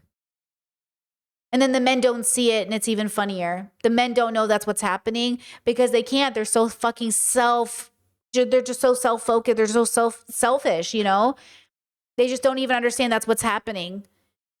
But that is what's happening. Generally. Is the question about Eichmann's crimes and his relation to it during the Holocaust. Yeah. So one thing that she says is that she says, we need to look at the complicity of German society. Without German society, Eichmann doesn't exist. It's not an individual problem. And this is something that I'm trying to make very explicit in the book. The reason why there's something unsatisfying about the criminal trial is that there are individuals that are trialed, but it's very clear that the problem is systematic and social. It's a social problem of how we perceive women, how men feel that they don't have accountability, etc. And so the logic of the criminal law, which is punishing one responsible individual for one crime, is very limited in front of rape culture. I don't really like rape culture but in front of the whole system of gender hierarchy. And so I really feel like, okay, some people say, and I agree with this, like rapists should be sent to jail. Okay. But it's really trying to empty the ocean with a little spoon, like we're going to take one rapist by one rapist when we know that Dominique Pellicot can find 70 guys in the blink of an eye. Amen. In his own surroundings. How are we going to build prisons every week, more prisons and more prisons to put all the rapists there? Because, we talked about not all men. That's true. But I think you and I know that almost all women have at least one story of sexual violence. And so there's an arithmetic problem. It can't be the case that all women were violated and no men we know violated anyone. Well, that's what's happening with the Epstein files. All of these victims and no guilty parties. Got it. Cool. Awesome. Because we have this feeling, and I mean, that's what you see in Gisèle Pellicot's book. She thinks she calls him a great chap, when she's first arrested. She says, Dominique, he's a great chap. So she thinks the love of her life is a wonderful guy, and her sons are wonderful guys, and she doesn't have doubts about his family, and I think we're all like that. We think the people around us are great, but there is an arithmetic problem. It can't be the case that all our friends got violated and none of our male friends violated. But that business of, because it wasn't just Giselle who in that first instance says, my husband is a good guy. Other partners said he can't have done this because he's a great dad. He's a good partner. Yes, but... And wider society, in a sense, as you say, people didn't go, the men... I feel like he was a passable father more than a good father, because a good father wouldn't take nudie photos of his daughter against her consent. He was a passable father. He passed as a father. He passed as a good husband. He deceived people. He was manipulative. He tricked. He coerced. He manipulated. He, he isn't a good father. He isn't a good husband. He played one in a TV show called Giselle's Real Life. Didn't go away and phone the police. Yes, but that's something, I mean, as a researcher on these issues, I know that rapists are guys next door. I know it. But then I arrived in the courthouse, and I talk about it in the book. I was waiting in line, and there were these guys that were kind of cutting the line. And I thought, well, it's not really the time to play your toxic masculinity that you cut Jesus the line. To get into the public gallery, you Yeah, thought? well, to enter the Wow. courthouse. And so I thought, who are these guys who are cutting the line? And then I realized it was actually the accused. So they didn't have to wait in line with the public because they were forced to be there. And so it was my first moment of, oh, wow, I'm very close to a rapist right now, even physically, you know? And then a bit later, that first day, there was this guy that I saw several times in the corridor and where I thought, you know, a bit amused, oh, he was so my type 15 years ago, 20 years ago. Like as a teenager, I would have loved him as a guy. And then I saw him in the room. And I had really a very troubling experience because he's actually exactly the same age as me. He has a kid who's born, I think, 1 week away from my first kid. And as I said, like I found him very sexy. And so I could see myself as his wife, as his victim, as his, you know, suddenly I could occupy very different places around him. And I could see his wife, she thought, oh, he's very depressed and I'm helping him and he's such a good guy. But the problem is that we need to recognize that you can both be such a good guy and do this. And this is what we don't want to see. We want to think it's a few rotten apples. We want to think it's psychopath. We have really this. Yeah, this is the hardest part of the philosophy that I do. It's the hardest part of accepting you are both things. You are a great person who did a bad thing. You're a bad person who did a great thing.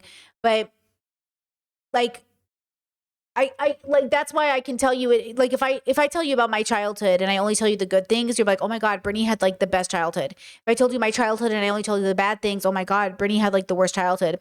If I tell you a mixture of both, you start to create sort of like understandings or maybe even excuses for the bad things. Well, yeah, your childhood was pretty bad, but look at all these good things. Then we start comparing the two things instead of just saying, this is what happened, this is what it is. Now what do we do? Okay, you raped this woman. You made this decision. Now what do you want? What do you think should happen to you? Or I think I should be let go. Why do you think you should be let go? Well, I made a mistake. Okay. What does that mean you made a mistake? Oh, well, I wasn't thinking clearly. Okay. So because you weren't thinking clearly, you should be let go. Is that the logic? And it's like, yeah. Okay. Is that how society is going to run? Is that how community should run? Is that going to be the best for you and the people around you? Do you think you're going to benefit, you personally, from leaving this room thinking, I just made a mistake? Are you going to think about this woman? Think about what you did to her. Is it going to haunt you? Are you going to lose sleep over it? Are you going to drive intoxicated because you're drinking your memories away? Is this going to help your community? Are you going to be able to maintain a job? Like, are you sure that's how you want to? And then it's this idea of making people see that regardless of how you think it didn't impact you, it impacted you. Okay, this plays into streamer bros all the time talking about, oh, my childhood was rough, but I don't see how it's impacted anything. And then they have serial affairs and they can't maintain a relationship and they can't even stay, they can't even be in their kids' lives.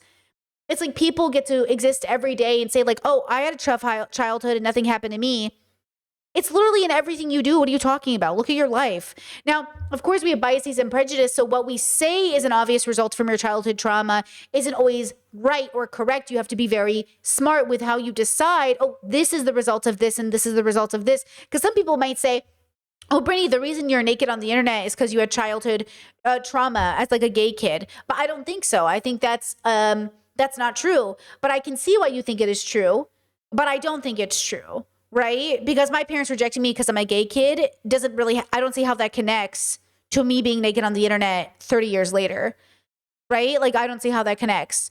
But I can see that your brain might think that because you think no woman would ever get naked on purpose unless she's traumatized, versus understanding that there are going to be pockets of experience that exist in which nudity is an expression of self/neutral, right? But I hear you. I see why you jump to that conclusion. That's the wrong conclusion though. But let me deconstruct it just to make sure I'm on the same page and I'm on the right page myself.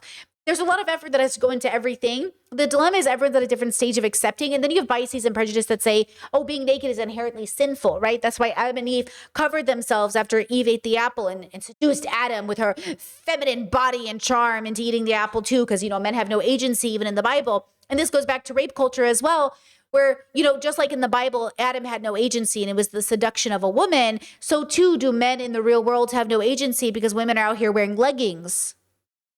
In my household, women aren't allowed to wear leggings because it's inappropriate.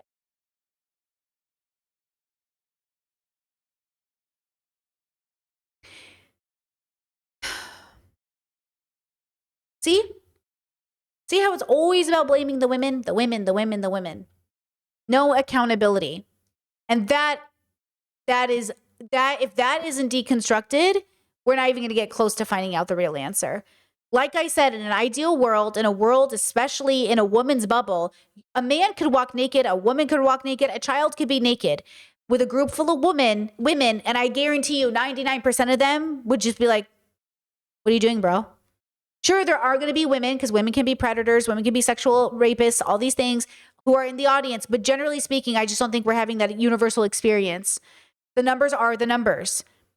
And I do think those numbers, like, imagine the numbers being the numbers, right? Like, the numbers are the numbers, but people, like, it's not like women don't. It's just, it's like, it's so obvious. It's the same way, like, any other statistic is, like, school shooters are generally like white men with guns, but one trans person shoots up a school and it's like all trans people. You're doing that with this. But that's because of the way patriarchy formed people and the relationship we're all having. Look, the benefit of being raised as a woman in patriarchy is if you do the work, you're generally more of a caretaker, whether you like it or not. Because under patriarchy, we are actually taught to care for people. So we actually end up being kind of like better people on accident, not because of patriarchy, but kind of because of patriarchy. Because patriarchy allows women opportunities to do things that they won't allow men to do. But the disadvantage of women under patriarchy is, I don't know, everything fucking else. Everything fucking else.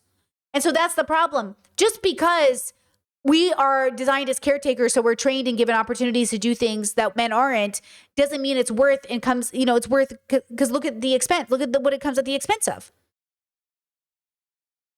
The point is to liberate all of us, regardless of gender, into a place where all of us get to experience independence, whatever experience, insert here, emotional support here, caretaker here. The idea is that all of us should be liberated. Not some of us to meet others. All of us should be liberated. And so that's where we need to aim. But first, before we get there, we have to acknowledge what the problem is, right? Impulse to psychologize it, but it's actually good guys who do this. And this is where Giselle's book is extraordinary, is that she could have said, well, I was a victim of a monster and I didn't see it coming. But the whole book is about how do I deal with the fact that there is no doubt that he was a good guy, that he was a good dad, that he was a good husband, that we really loved each other. And the truth is both that he was a good dad and that he took incestuous pictures of his daughter. I don't think he was a good dad, but I think he played one on TV. Okay. So like, I disagree with it. I think there was good things about him, but I wouldn't say one of them was being a good dad. I would say there were good things about him. And sometimes he was a good dad, but I wouldn't say overall he was a good dad. So I would question that narrative, but okay. That he was a good husband and that he almost tortured me to death.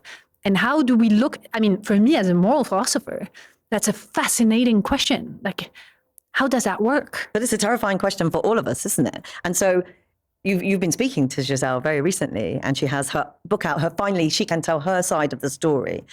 What do you think she achieved, given your sort of the inadequacies of the court system to tackle more broadly this issue of sexual violence against women? She was waiving her anonymity. She knew what she was doing because she knew people would sit up and pay attention. Maybe the voyeurism or something that you touch on. But what has she achieved in doing this, do you think? What I don't think she imagined for 1 second that it would have that much impact. But I think what happened, so I told her, I don't want to talk in her place because I think she's less... Like, let me just make it abundantly clear. Do you remember that time on stream I called my dad and I was like, have you cheated on my mom? Because, in this conversation, she's my mom. And I was like, I was like, because a lot of men be out here cheating. And he was like, he started laughing and my mom was with him in the video and he goes, no, men who cheat are rats. And I was like, they're rats. If my dad cheated on my mom and was having an affair, I would have considered him a bad dad. Let alone if, God forbid, something more awful was happening to me directly. Okay? So when we have these conversations, right? Yeah, chat. No, they weren't on stream. I Marco Polo'd them and then they answered me later. But if my dad did that to my mother, I mean, if he hit my mother, I would have said, you're a bad dad. Because what are you doing? Like, you're supposed to be setting an example, you know? So when we have these conversations about, like, could he have been a good dad and this dad? No, I think he played a good dad, this dad. I think it is true that he appeared to be a good dad. I think it's true that he did good things while he was a dad. I think it's true he was, at times, a good husband, but overall, failing grade, right? Failing grade. But overall, I see how there were good points, right? Chad says, I think she means to validate their perception that he was playing the role so well that you can't be faulted for not seeing the other side.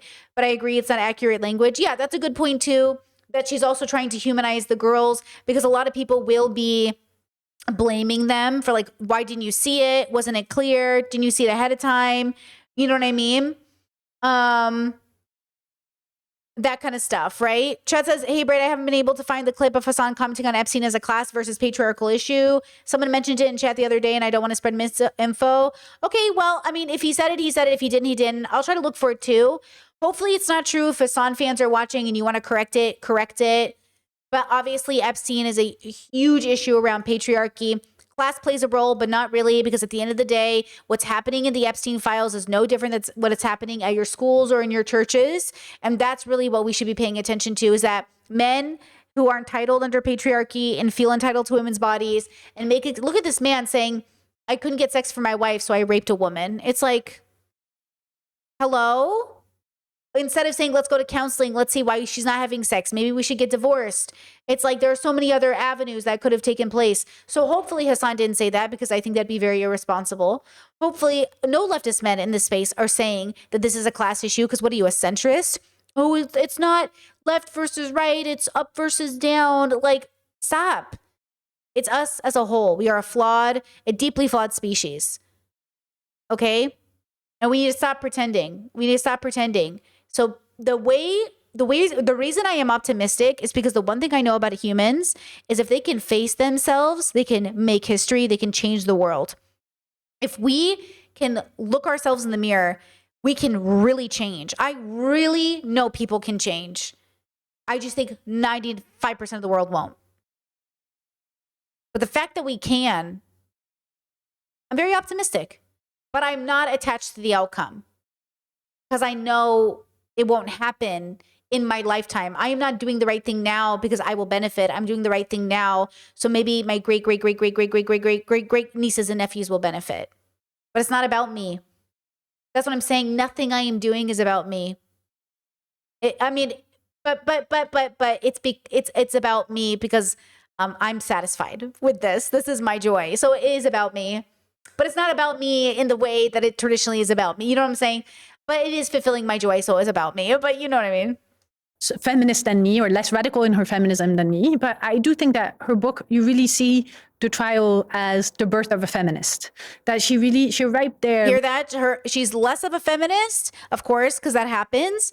And that's the problem, is like, just because Giselle is this amazing person and she's sharing her story and all these things are happening, it doesn't mean she's progressive. She could be a transphobe. She could be anti-gay. She could be a lot of things. That doesn't mean she didn't do something amazing and important. And that's the other part of good people can be bad people. What if she's a total transphobe? What if she's an absolute bigot? What if she's racist? Did we even ask ourselves those questions? No. Because right now we're just focusing on the fact that this horrible thing happened to her and we want to stand behind her. But she could be a horrible person. Just like her husband, just like anyone else. That is the duality of man. We are both of these things. And again, I'd like to hope that she's progressive minded, and I'd like to think that she's not bigoted, and I'd like to think all these things, but she's a 70-year-old French woman. I don't know how that works, you know? Really thinking, I don't want to pit men against women, etc. And then she went through 4 months, at the end of which she was talking about patriarchy and toxic masculinity. And she had just experienced in her flesh how the system Exactly, chat. And it doesn't mean we should say something like, well, she deserved it because she's a bad person. Exactly. That's why I say be very careful, okay? Be very careful at rejoicing in the pain of MAGA. Be very careful about rejoicing at the pain of women who suffer in bad relationships. Because again, this plays into patriarchy. That's patriarchy. Well, you should have known better. You married him. You deserved it. You dated him, you know? at patriarchal sides, how these men didn't feel sorry, how these lawyers were helping them not feel sorry, were enabling them in their crimes, etc. And I think it was really a consciousness raising exercise for her.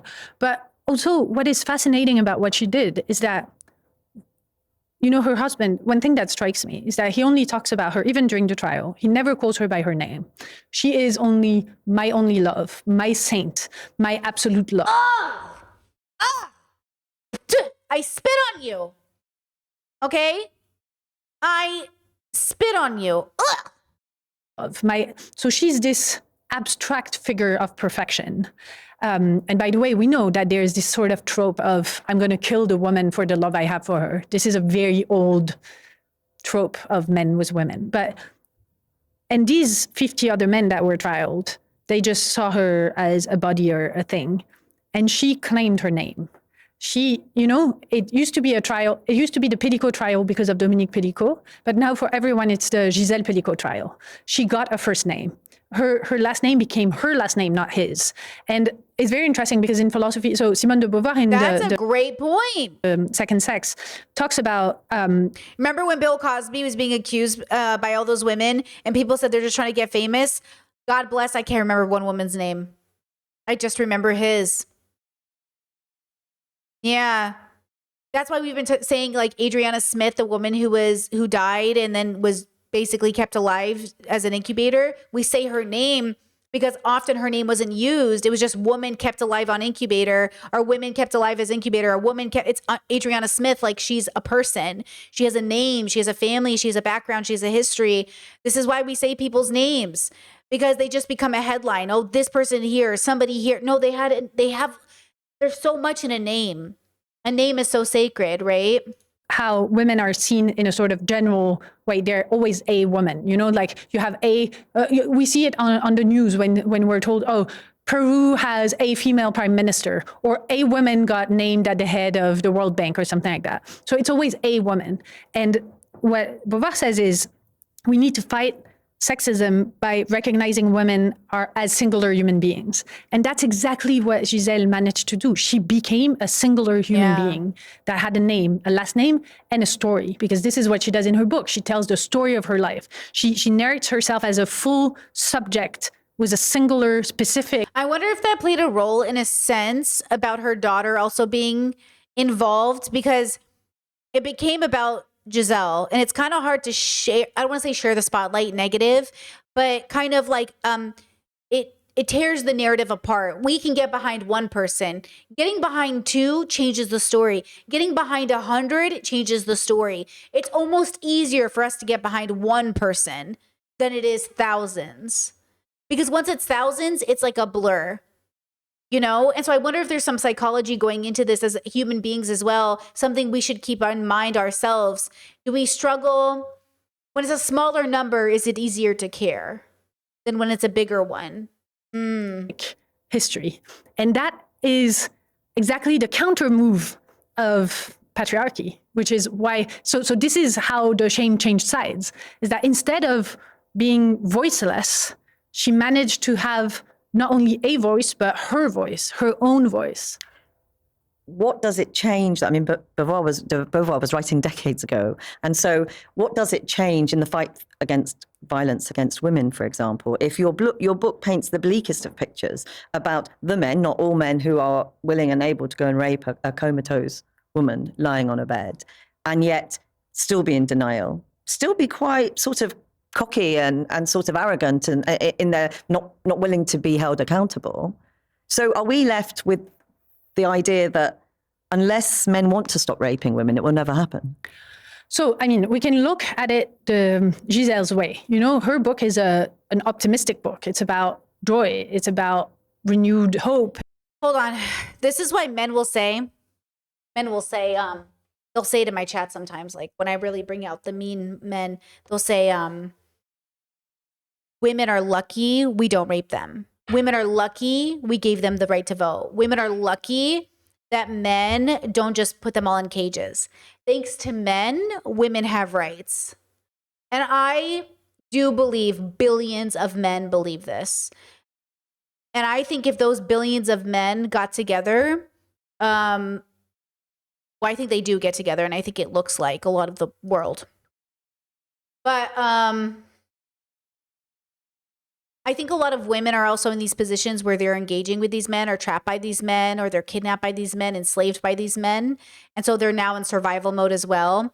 We tried to hold everyone to the same level of responsibility, which is the difficult part of this. Like a woman who's enslaved or kidnapped or taken hostage by these militia groups or the cartels or Epstein, you know, these girls are in a different position than a girl who's in let's say a toxic relationship with her brother, or knows a guy she works with, or her father, or a guy she's even dating casually in the friend group or something. Like they're all toxic, abusive men, but everyone's held to a different standard because we have different choices. Now, the choices are limited and they're singular to the case. You can't generalize what a woman should do because every case is different and unique. But you as the individual experiencing the situation are allowed to ask yourself, should I leave? Because, you know, what happens is when you leave, men will cry or say they're going to kill themselves or hurt themselves, or I'm going to take you with me. Or a lot of men don't want their women to leave. They want to cheat on them and come back to them, or they want to do a lot of things. And this is I'm generalizing for the sake of the conversation, of course. And this is learned behavior, right? Because even in my own family, where there's been like affairs that have been predatory affairs, the conversation is, well, they're back together now, so what does it matter? Well, they worked it out. They went to counseling. What does it matter that it happened? It's like they want to erase the bad thing that happened in order to highlight the good thing that happened in their mind. I highlighted in my Conservatives Are Predators podcast the Republican policymaker that was asked about 12-year-olds getting married or children getting married. And he said, well, I know 12-year-olds who got married and they're still married today. It's like you're trying to erase the fact that 2 children got married by saying, but look, they've been together since they were married. Who cares? It's like that instinct we have in ourselves is like, I absolutely understand it. It's like, it's kind of like, well, it's kind of like the cope you say, where it's like, oh, I don't regret anything. I wouldn't want my life to be different because look how I turned out, versus saying like, oh yeah, if I could go back, I would do it all over again. And I would prefer I recognize that bad things happened and here I am and I'm glad that it turned out okay. But obviously if I could go back, I would have changed it, versus saying like, I could never go back and change it. Like my rape was for a purpose. It's like, no, I think that's a cope. I think it's a cope. You're allowed to say, oh yeah, obviously I would prefer that nobody ever got raped ever. Even if people say like, yeah, but it worked out. It doesn't, those are 2 different things. Those are 2 different, it's like the abortion question. Like, how would you feel if your mom aborted you? Okay, great. It doesn't matter because we're going back in time for this conversation. Go back in time, right? Yeah, preventative care. Exactly. It's preventative care, chat. Exactly. Like, it doesn't matter. So again, you being able to have these conversations is key. Most people are not having these conversations, right? Right? I get asked that all the time by my conservative family. What if mom aborted you? Okay, girl, you do you. I support you. But the point is they want me to say, oh no, I would have wanted to be here and I existed and I should have been here. It's like, but also, you know, because as,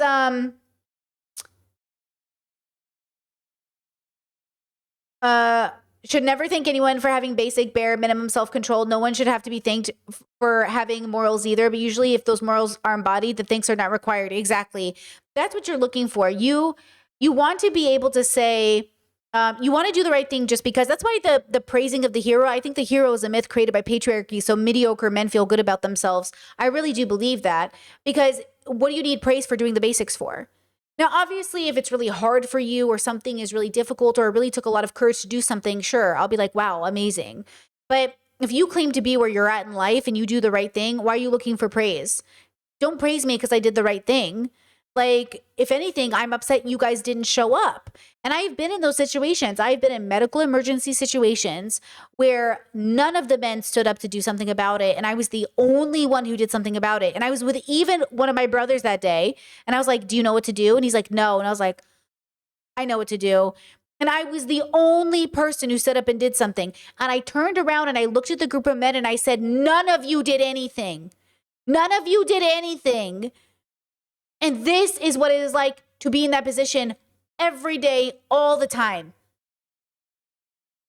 The one person who stood up and did anything was a 5'1" woman, 125 pounds. Great. Good job, protectors. Good job, men. And then you wonder why men or women doubt that men will be protectors. Because when it fucking matters, you do shit. Absolutely nothing. Which is why, time and time again, women end up being the backbone of churches, the backbone of communities, the backbone of families. Okay?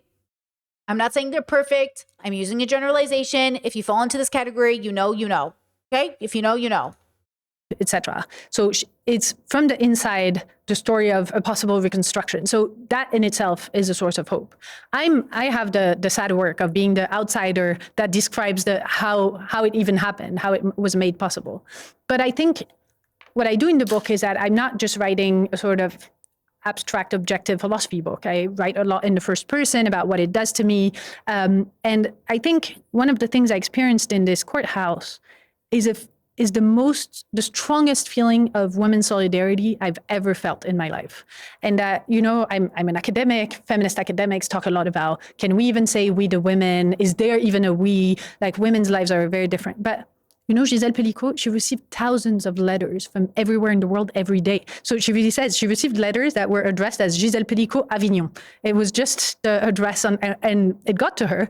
Wow. And, there was these Aboriginal women from Australia who came and gave her a scarf. She was recently in Brazil at the Corcovado, and women were crying, saying, "Oh, you're Gisèle Pelicot." Wow. We were in this room applauding her every morning and every night. And in this applause, there was something about, we're here with you. It could be us. Maybe it is some of us. And we're having this consciousness of this needs to stop.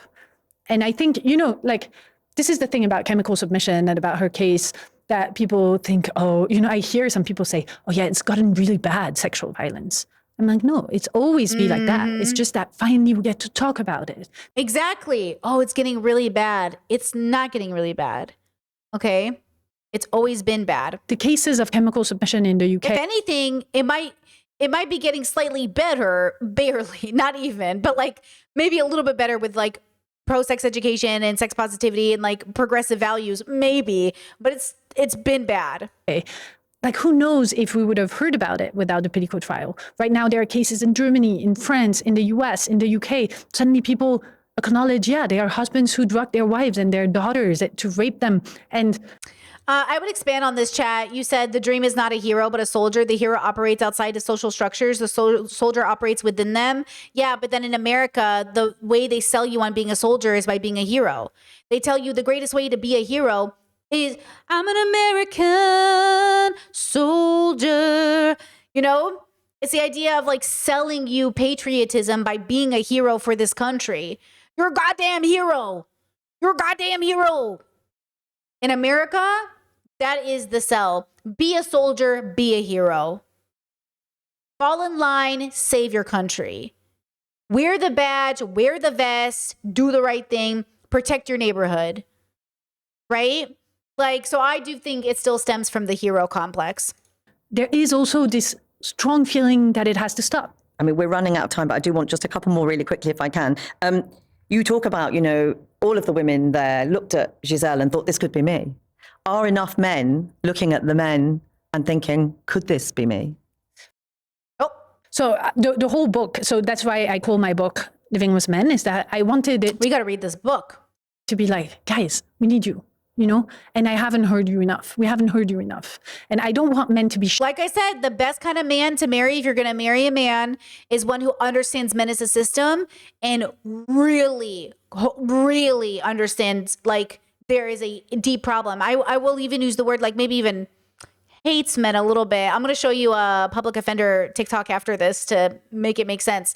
But you're going to want to end up with a man who really calls out men, who really just like rakes them over the coals for their bullshit, bro. Not a man who makes excuses, not a man who says, oh, well, if he raped you, maybe you're 50-50 complicit. No, a man who's like, the fuck? And then obviously also leads who themselves does the same thing, because they can't just somebody who talks good. They also have to walk the walk. Okay.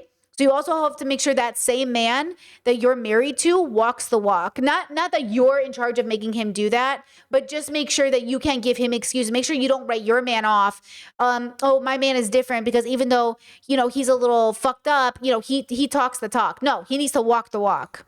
shamed about their masculinity or anything like that. But I want them to look at themselves. The way we look at ourselves and at what could happen to us. I mean, it's way easier to identify with the victim than with the torturer. So I understand that there are men who say, well, no, I'm sorry, I'm a good person, I would never do this. But the question is, has it happened that you've left your best friend bring back a drunken girl from the pub?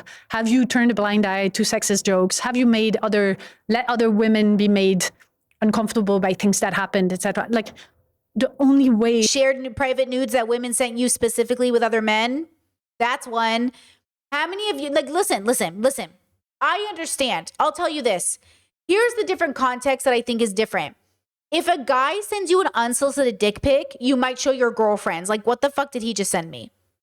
If a girl says, hey, I've never done this, or hey, this is private, I took this picture for you, like this is for you, and then you share it with your boys, do you see how that's different?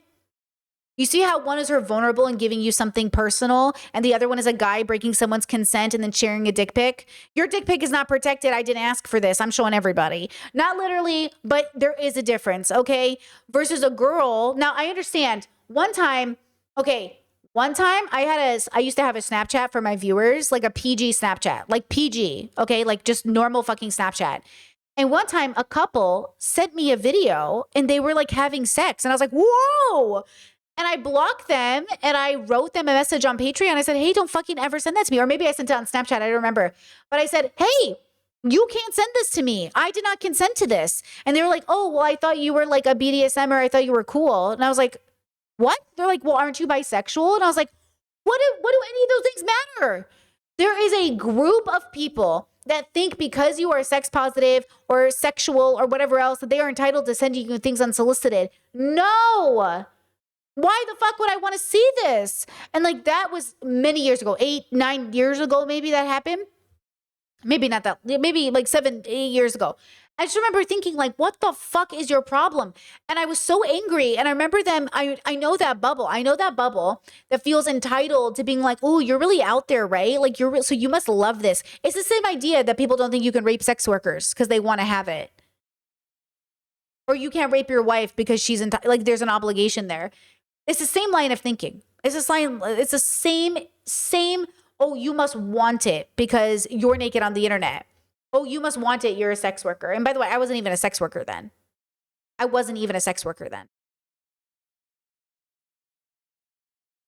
We're going to change things is if men look at painful parts.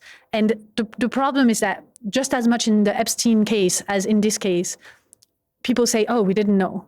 But the question is rather, we didn't want to know, is how comfortable it is to not look at the difficult sides, at the difficult tendencies. So I want to tell men, like, please look at it, even if it's really uncomfortable. And when you've spoken to Giselle and she says she is hopeful, she has optimism. I just wonder, do you? I'm less optimistic than her, certainly, because also I think Fair. she is in her own story, but I would say I'm optimistic, but probably different than her. maybe in a more macro optimistic way, meaning I radically accept like we're just people on a planet, but she's probably optimistic more personally, right? And maybe she's less optimistic politically or philosophically. I remember my first day in the courthouse was the day of the election of Donald Trump. And I used to live in the US, and I remember seeing all these reactions to this masculinist incel. Wait. Chad says, I feel like a lot of BDSMers are like this, unfortunately, ones who ignore the consent part. To be honest with you, I don't think they were BDSMers. That's why I think it's funnier. I don't think they're BDSMers. Not that BDSMers can't violate consent, but I'm pretty sure the couple who sent me that Snapchat were not in the BDSM community. That's why they sent it. Because the only people within the community who would send something like that are people who were not in the community but were on FetLife. Like, they're not, like, if you're in a BDSM community that is progressive and consent-based, you would get ostracized from the community. You'd get banned for something like that. You can't do that. They would ban you from places I was at.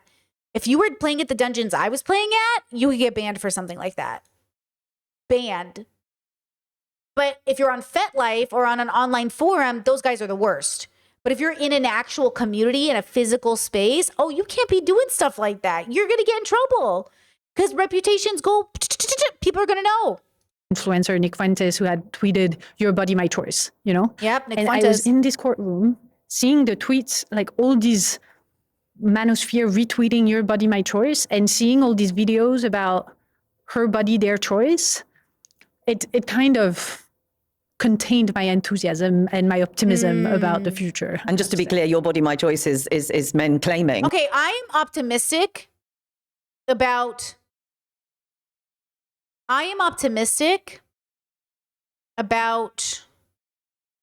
the future, not the present. I'm not optimistic about the present. I'm deeply optimistic for the people living in the present, but I'm not optimistic for the present. I'm optimistic for the future. I'm optimistic for what could be. I'm optimistic for 1,000 years from now. I'm optimistic about where we are because of where it means we will be. Like, I'm not optimistic for the present. I think the next 20 years are going to be incredibly hard. And I think that I am optimistic for myself because I liberated myself from expecting it to be different. But I also know that I see myself as a part of history, like a part of life. And so now I'm just here to do my part and then I die. Versus before, I didn't really think about doing my part in a real way. Even though I was like protesting and doing stuff, I was a part of politics because I thought there would be an end to it. I thought if I participated, we would solve it and then it'd be done and we'd all go back to normal life. This is normal life. This has always been normal life. This will always be normal life. When people say like life doesn't feel normal right now, that's because you're young. Or because you're old. Or because you're not paying attention. Or because you didn't actually know, like, nope, this is normal life. This is what it is. This is what it's always been for everyone always. Why it doesn't feel normal life is because we expected it not to happen to us.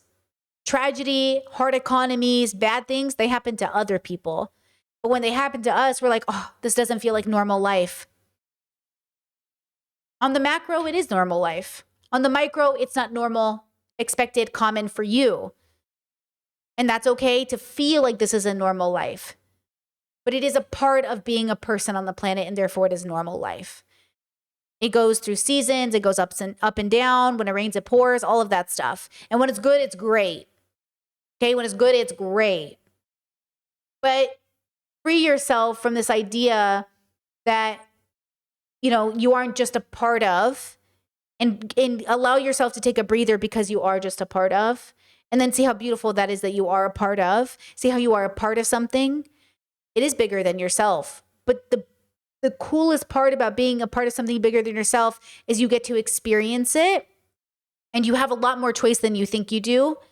But you only have as much choice as you're willing to engage with. And so the responsibility falls on you to do something about it.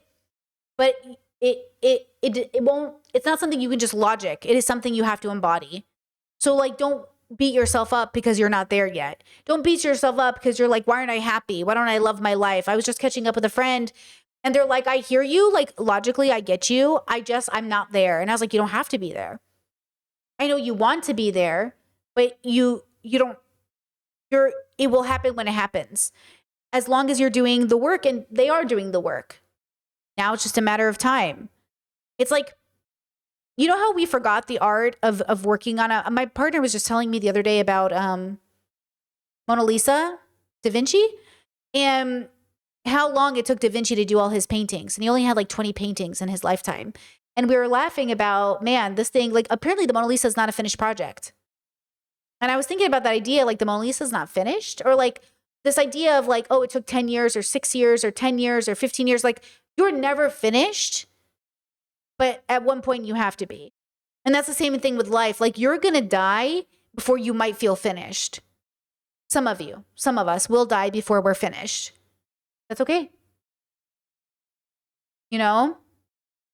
Just as you can see in the background, it wasn't finished. I think it's on one side of the painting. You can kind of see the background isn't there, you know? So that's what I'm saying about like life is we forgot the art of finishing a painting might take 10, 15, 20 years. Well, the art of your life takes the whole time. Now you will get to section. So again, when I was younger, I used to think like, when am I going to get there? So I can start living my life. You're there right now.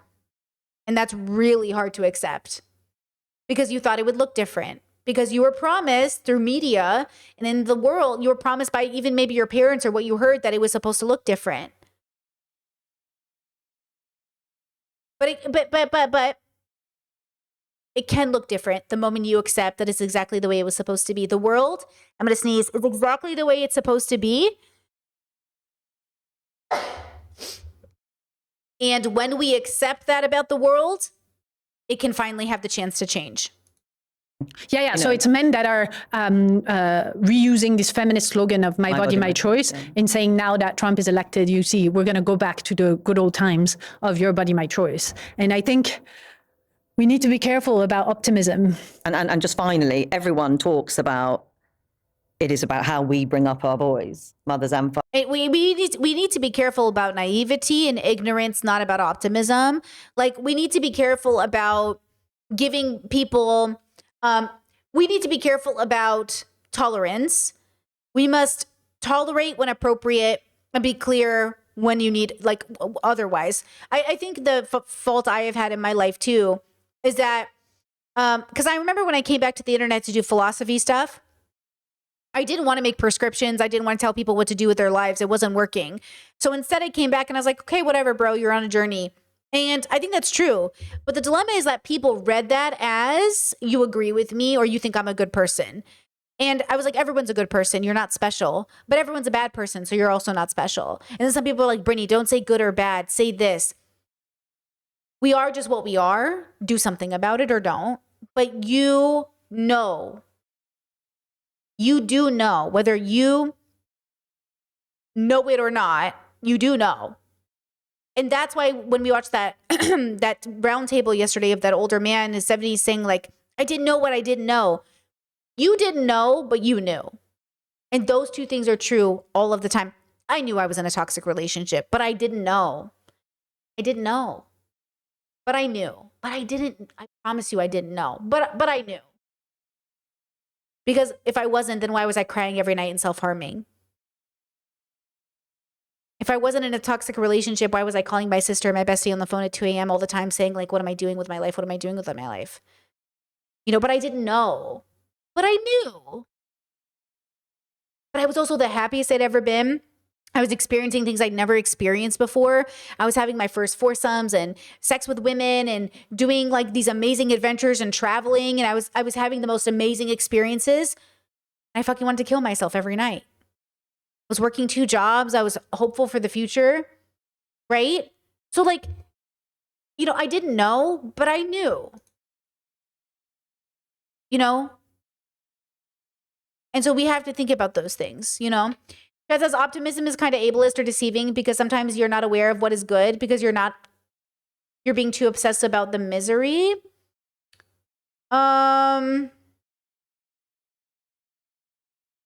Wait, I don't get that. Can you expand on it? Optimism is kind of ableist or deceiving because sometimes you're not aware of what is good because not you, optimism.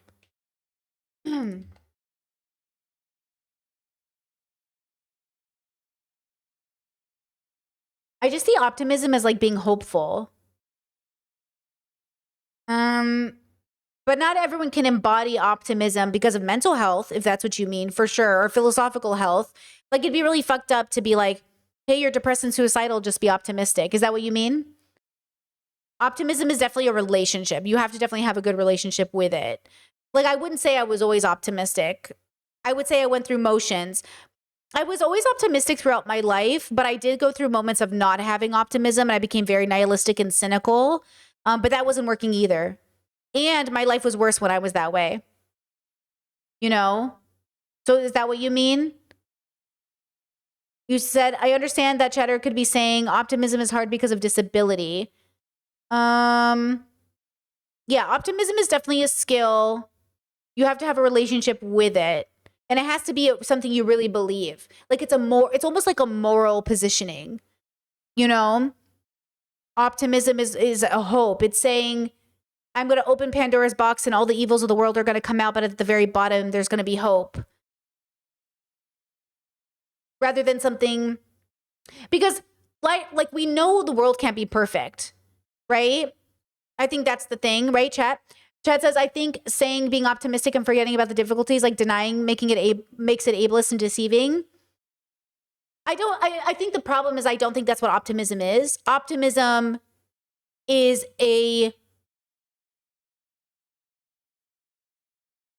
I think you can be I don't think optimism is toxic positivity. So I agree that if you had said toxic positivity, I would say that's the problem with toxic positivity. It doesn't allow you to take into consideration real life. Optimism, once you utilize it in your life, takes into consideration real life. As an example, if I'm working with the unhoused, I'm optimistic that my job is worth it and I show up to work every day. If I wasn't optimistic, why would I show up to work every day to help the unhoused? Right? Like if I'm feeding people or being kind to people or regulating my language, that all comes from the hope that it matters. The optimism that, hey, if I change this, I think it will be better. Right? So maybe I should explain that I also think of optimism as an incorporation of that not only is growing good, but it's what allows me to be optimistic about even trying. Because even though I was always curious, right? Negativity and cynicism at one point made me feel like I knew better than everyone else, but I wasn't getting better. So I must not know everything. Because if I know more than the world, if I understand what's really, like what life really is about, then I should be the best at life. But you notice that people who are like, I know more than everybody else. I know, the cynical Reddit boys who are like, I know everything. But their life is miserable. They can't do anything with it. Right? And I have the feeling of if I'm gonna sit here and criticize people, like I feel like I should have a good relationship with life as proof that I know what I'm talking about.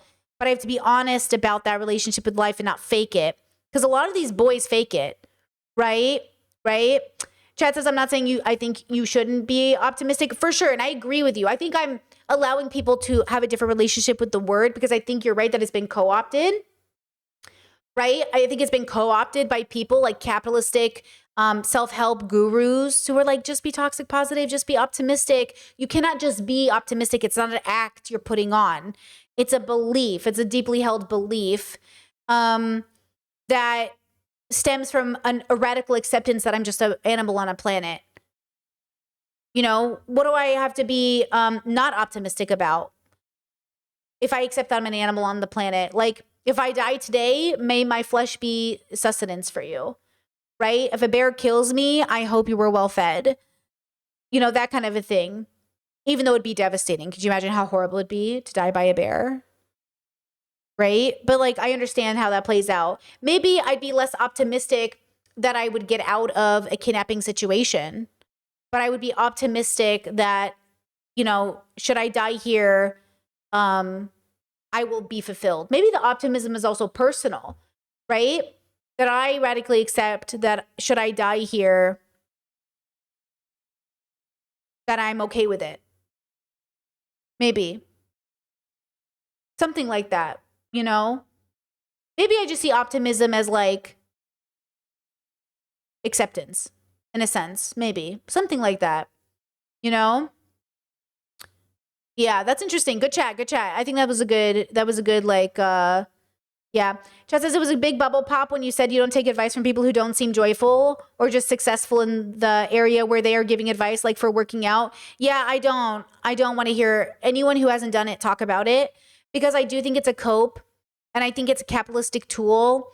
And I think I also saw it from relatives growing up where like the most miserable people in my family would give the most advice. And I'm like, you should not be giving people advice. Be quiet, you know? But I think those are the people who end up getting listened to the most because people think they're like real. I noticed that people used to think they were so charismatic, or they just knew something. And I'm like, no. Like, no. Something like that. Yeah. Okay, let's finish this out. We're almost done. Fathers, it talks about, it is about how we bring up our boys, mothers and fathers. Is it as simple as that? I think it's partly as simple as that, but I don't want to think only my kids would get to see a better world. So it's not just the boys. Right, We need to right. educate our husbands, our brothers, our friends, etc. It's a lifelong education, I think. But also one thing, maybe like a very practical aspect to conclude, is that now we've seen studies that show the best predictor of the gender views of children is not how much time their father spends with them, is how their father treats their mom and participates in the everyday life, etc. So all these guys who are absent are training their kids, educating their kids much more than the mothers that are home or taking care of the kids and juggling a. That's why the system, white supremacist system, attacked black fathers. I do think that is true, and I believe that the white supremacist system in America attacked black fathers to destroy the black family so they would have no chance of recovering, and that was on purpose. That was orchestrated by the system. And that is why I understand and am empathetic to that roundtable episode we watched yesterday where the older black man just said, like, I didn't know they were kidnapping us, taking us off of the streets. Yes, and the system did this, but you also did this, because there was a chance. Like, if we know the system is doing this to us, regardless of what minorities person you are, then you have to do something about it. You can't say, I know this is happening and I'm going to do nothing about it. If you know what's happening, now it's your responsibility, because you said you admit it. Now you know. He said he didn't know until he knew. But the thing is like, he must have known something. He must have known he brought a baby into the world. He must have known he didn't stick around to hang out with it. He must have known. But then there's mental health, and that's why I think you should go to therapy. And then there's all of these other structures at play. So all of these things, and job and childcare, etc. The men who are absent are educating just as much or even more than the women. And so it needs to be also a question about fathers. Yeah. We need to educate the fathers so that they can. Well, and I said this, I said this in my podcast the other day. I said, because people were mixing up the, why, there was a clip I showed of a girl saying, why aren't these boys like my father? Like, I keep dating men thinking they're going to be like my dad treated me. And then these men were like, why would you date a guy who treated you like your dad? That doesn't make sense. Because we were told to date men who treated our fathers like they treated, but really we should have dated men who treated our mothers well, right? And I even said, like, we're supposed to date men who treat us the way our fathers treat our mothers. And then people are like, well, what if your dad treated your mom bad? Well, that's the point. That's why you're not supposed to have a baby outside of a healthy relationship. That's why it's so important to have a healthy relationship before bringing a baby into the universe. It's why, like, we know, if we just think about ourselves as data, we know that being raised in a two-parent household, regardless of gender, that's healthy, is far better. We also know it might be far better for you to be raised in a single household and get a divorce than in a toxic marriage in which the people don't like each other. So again, it's you have to be able to have these conversations away from conservative narratives, because I really do think, what conservatism does?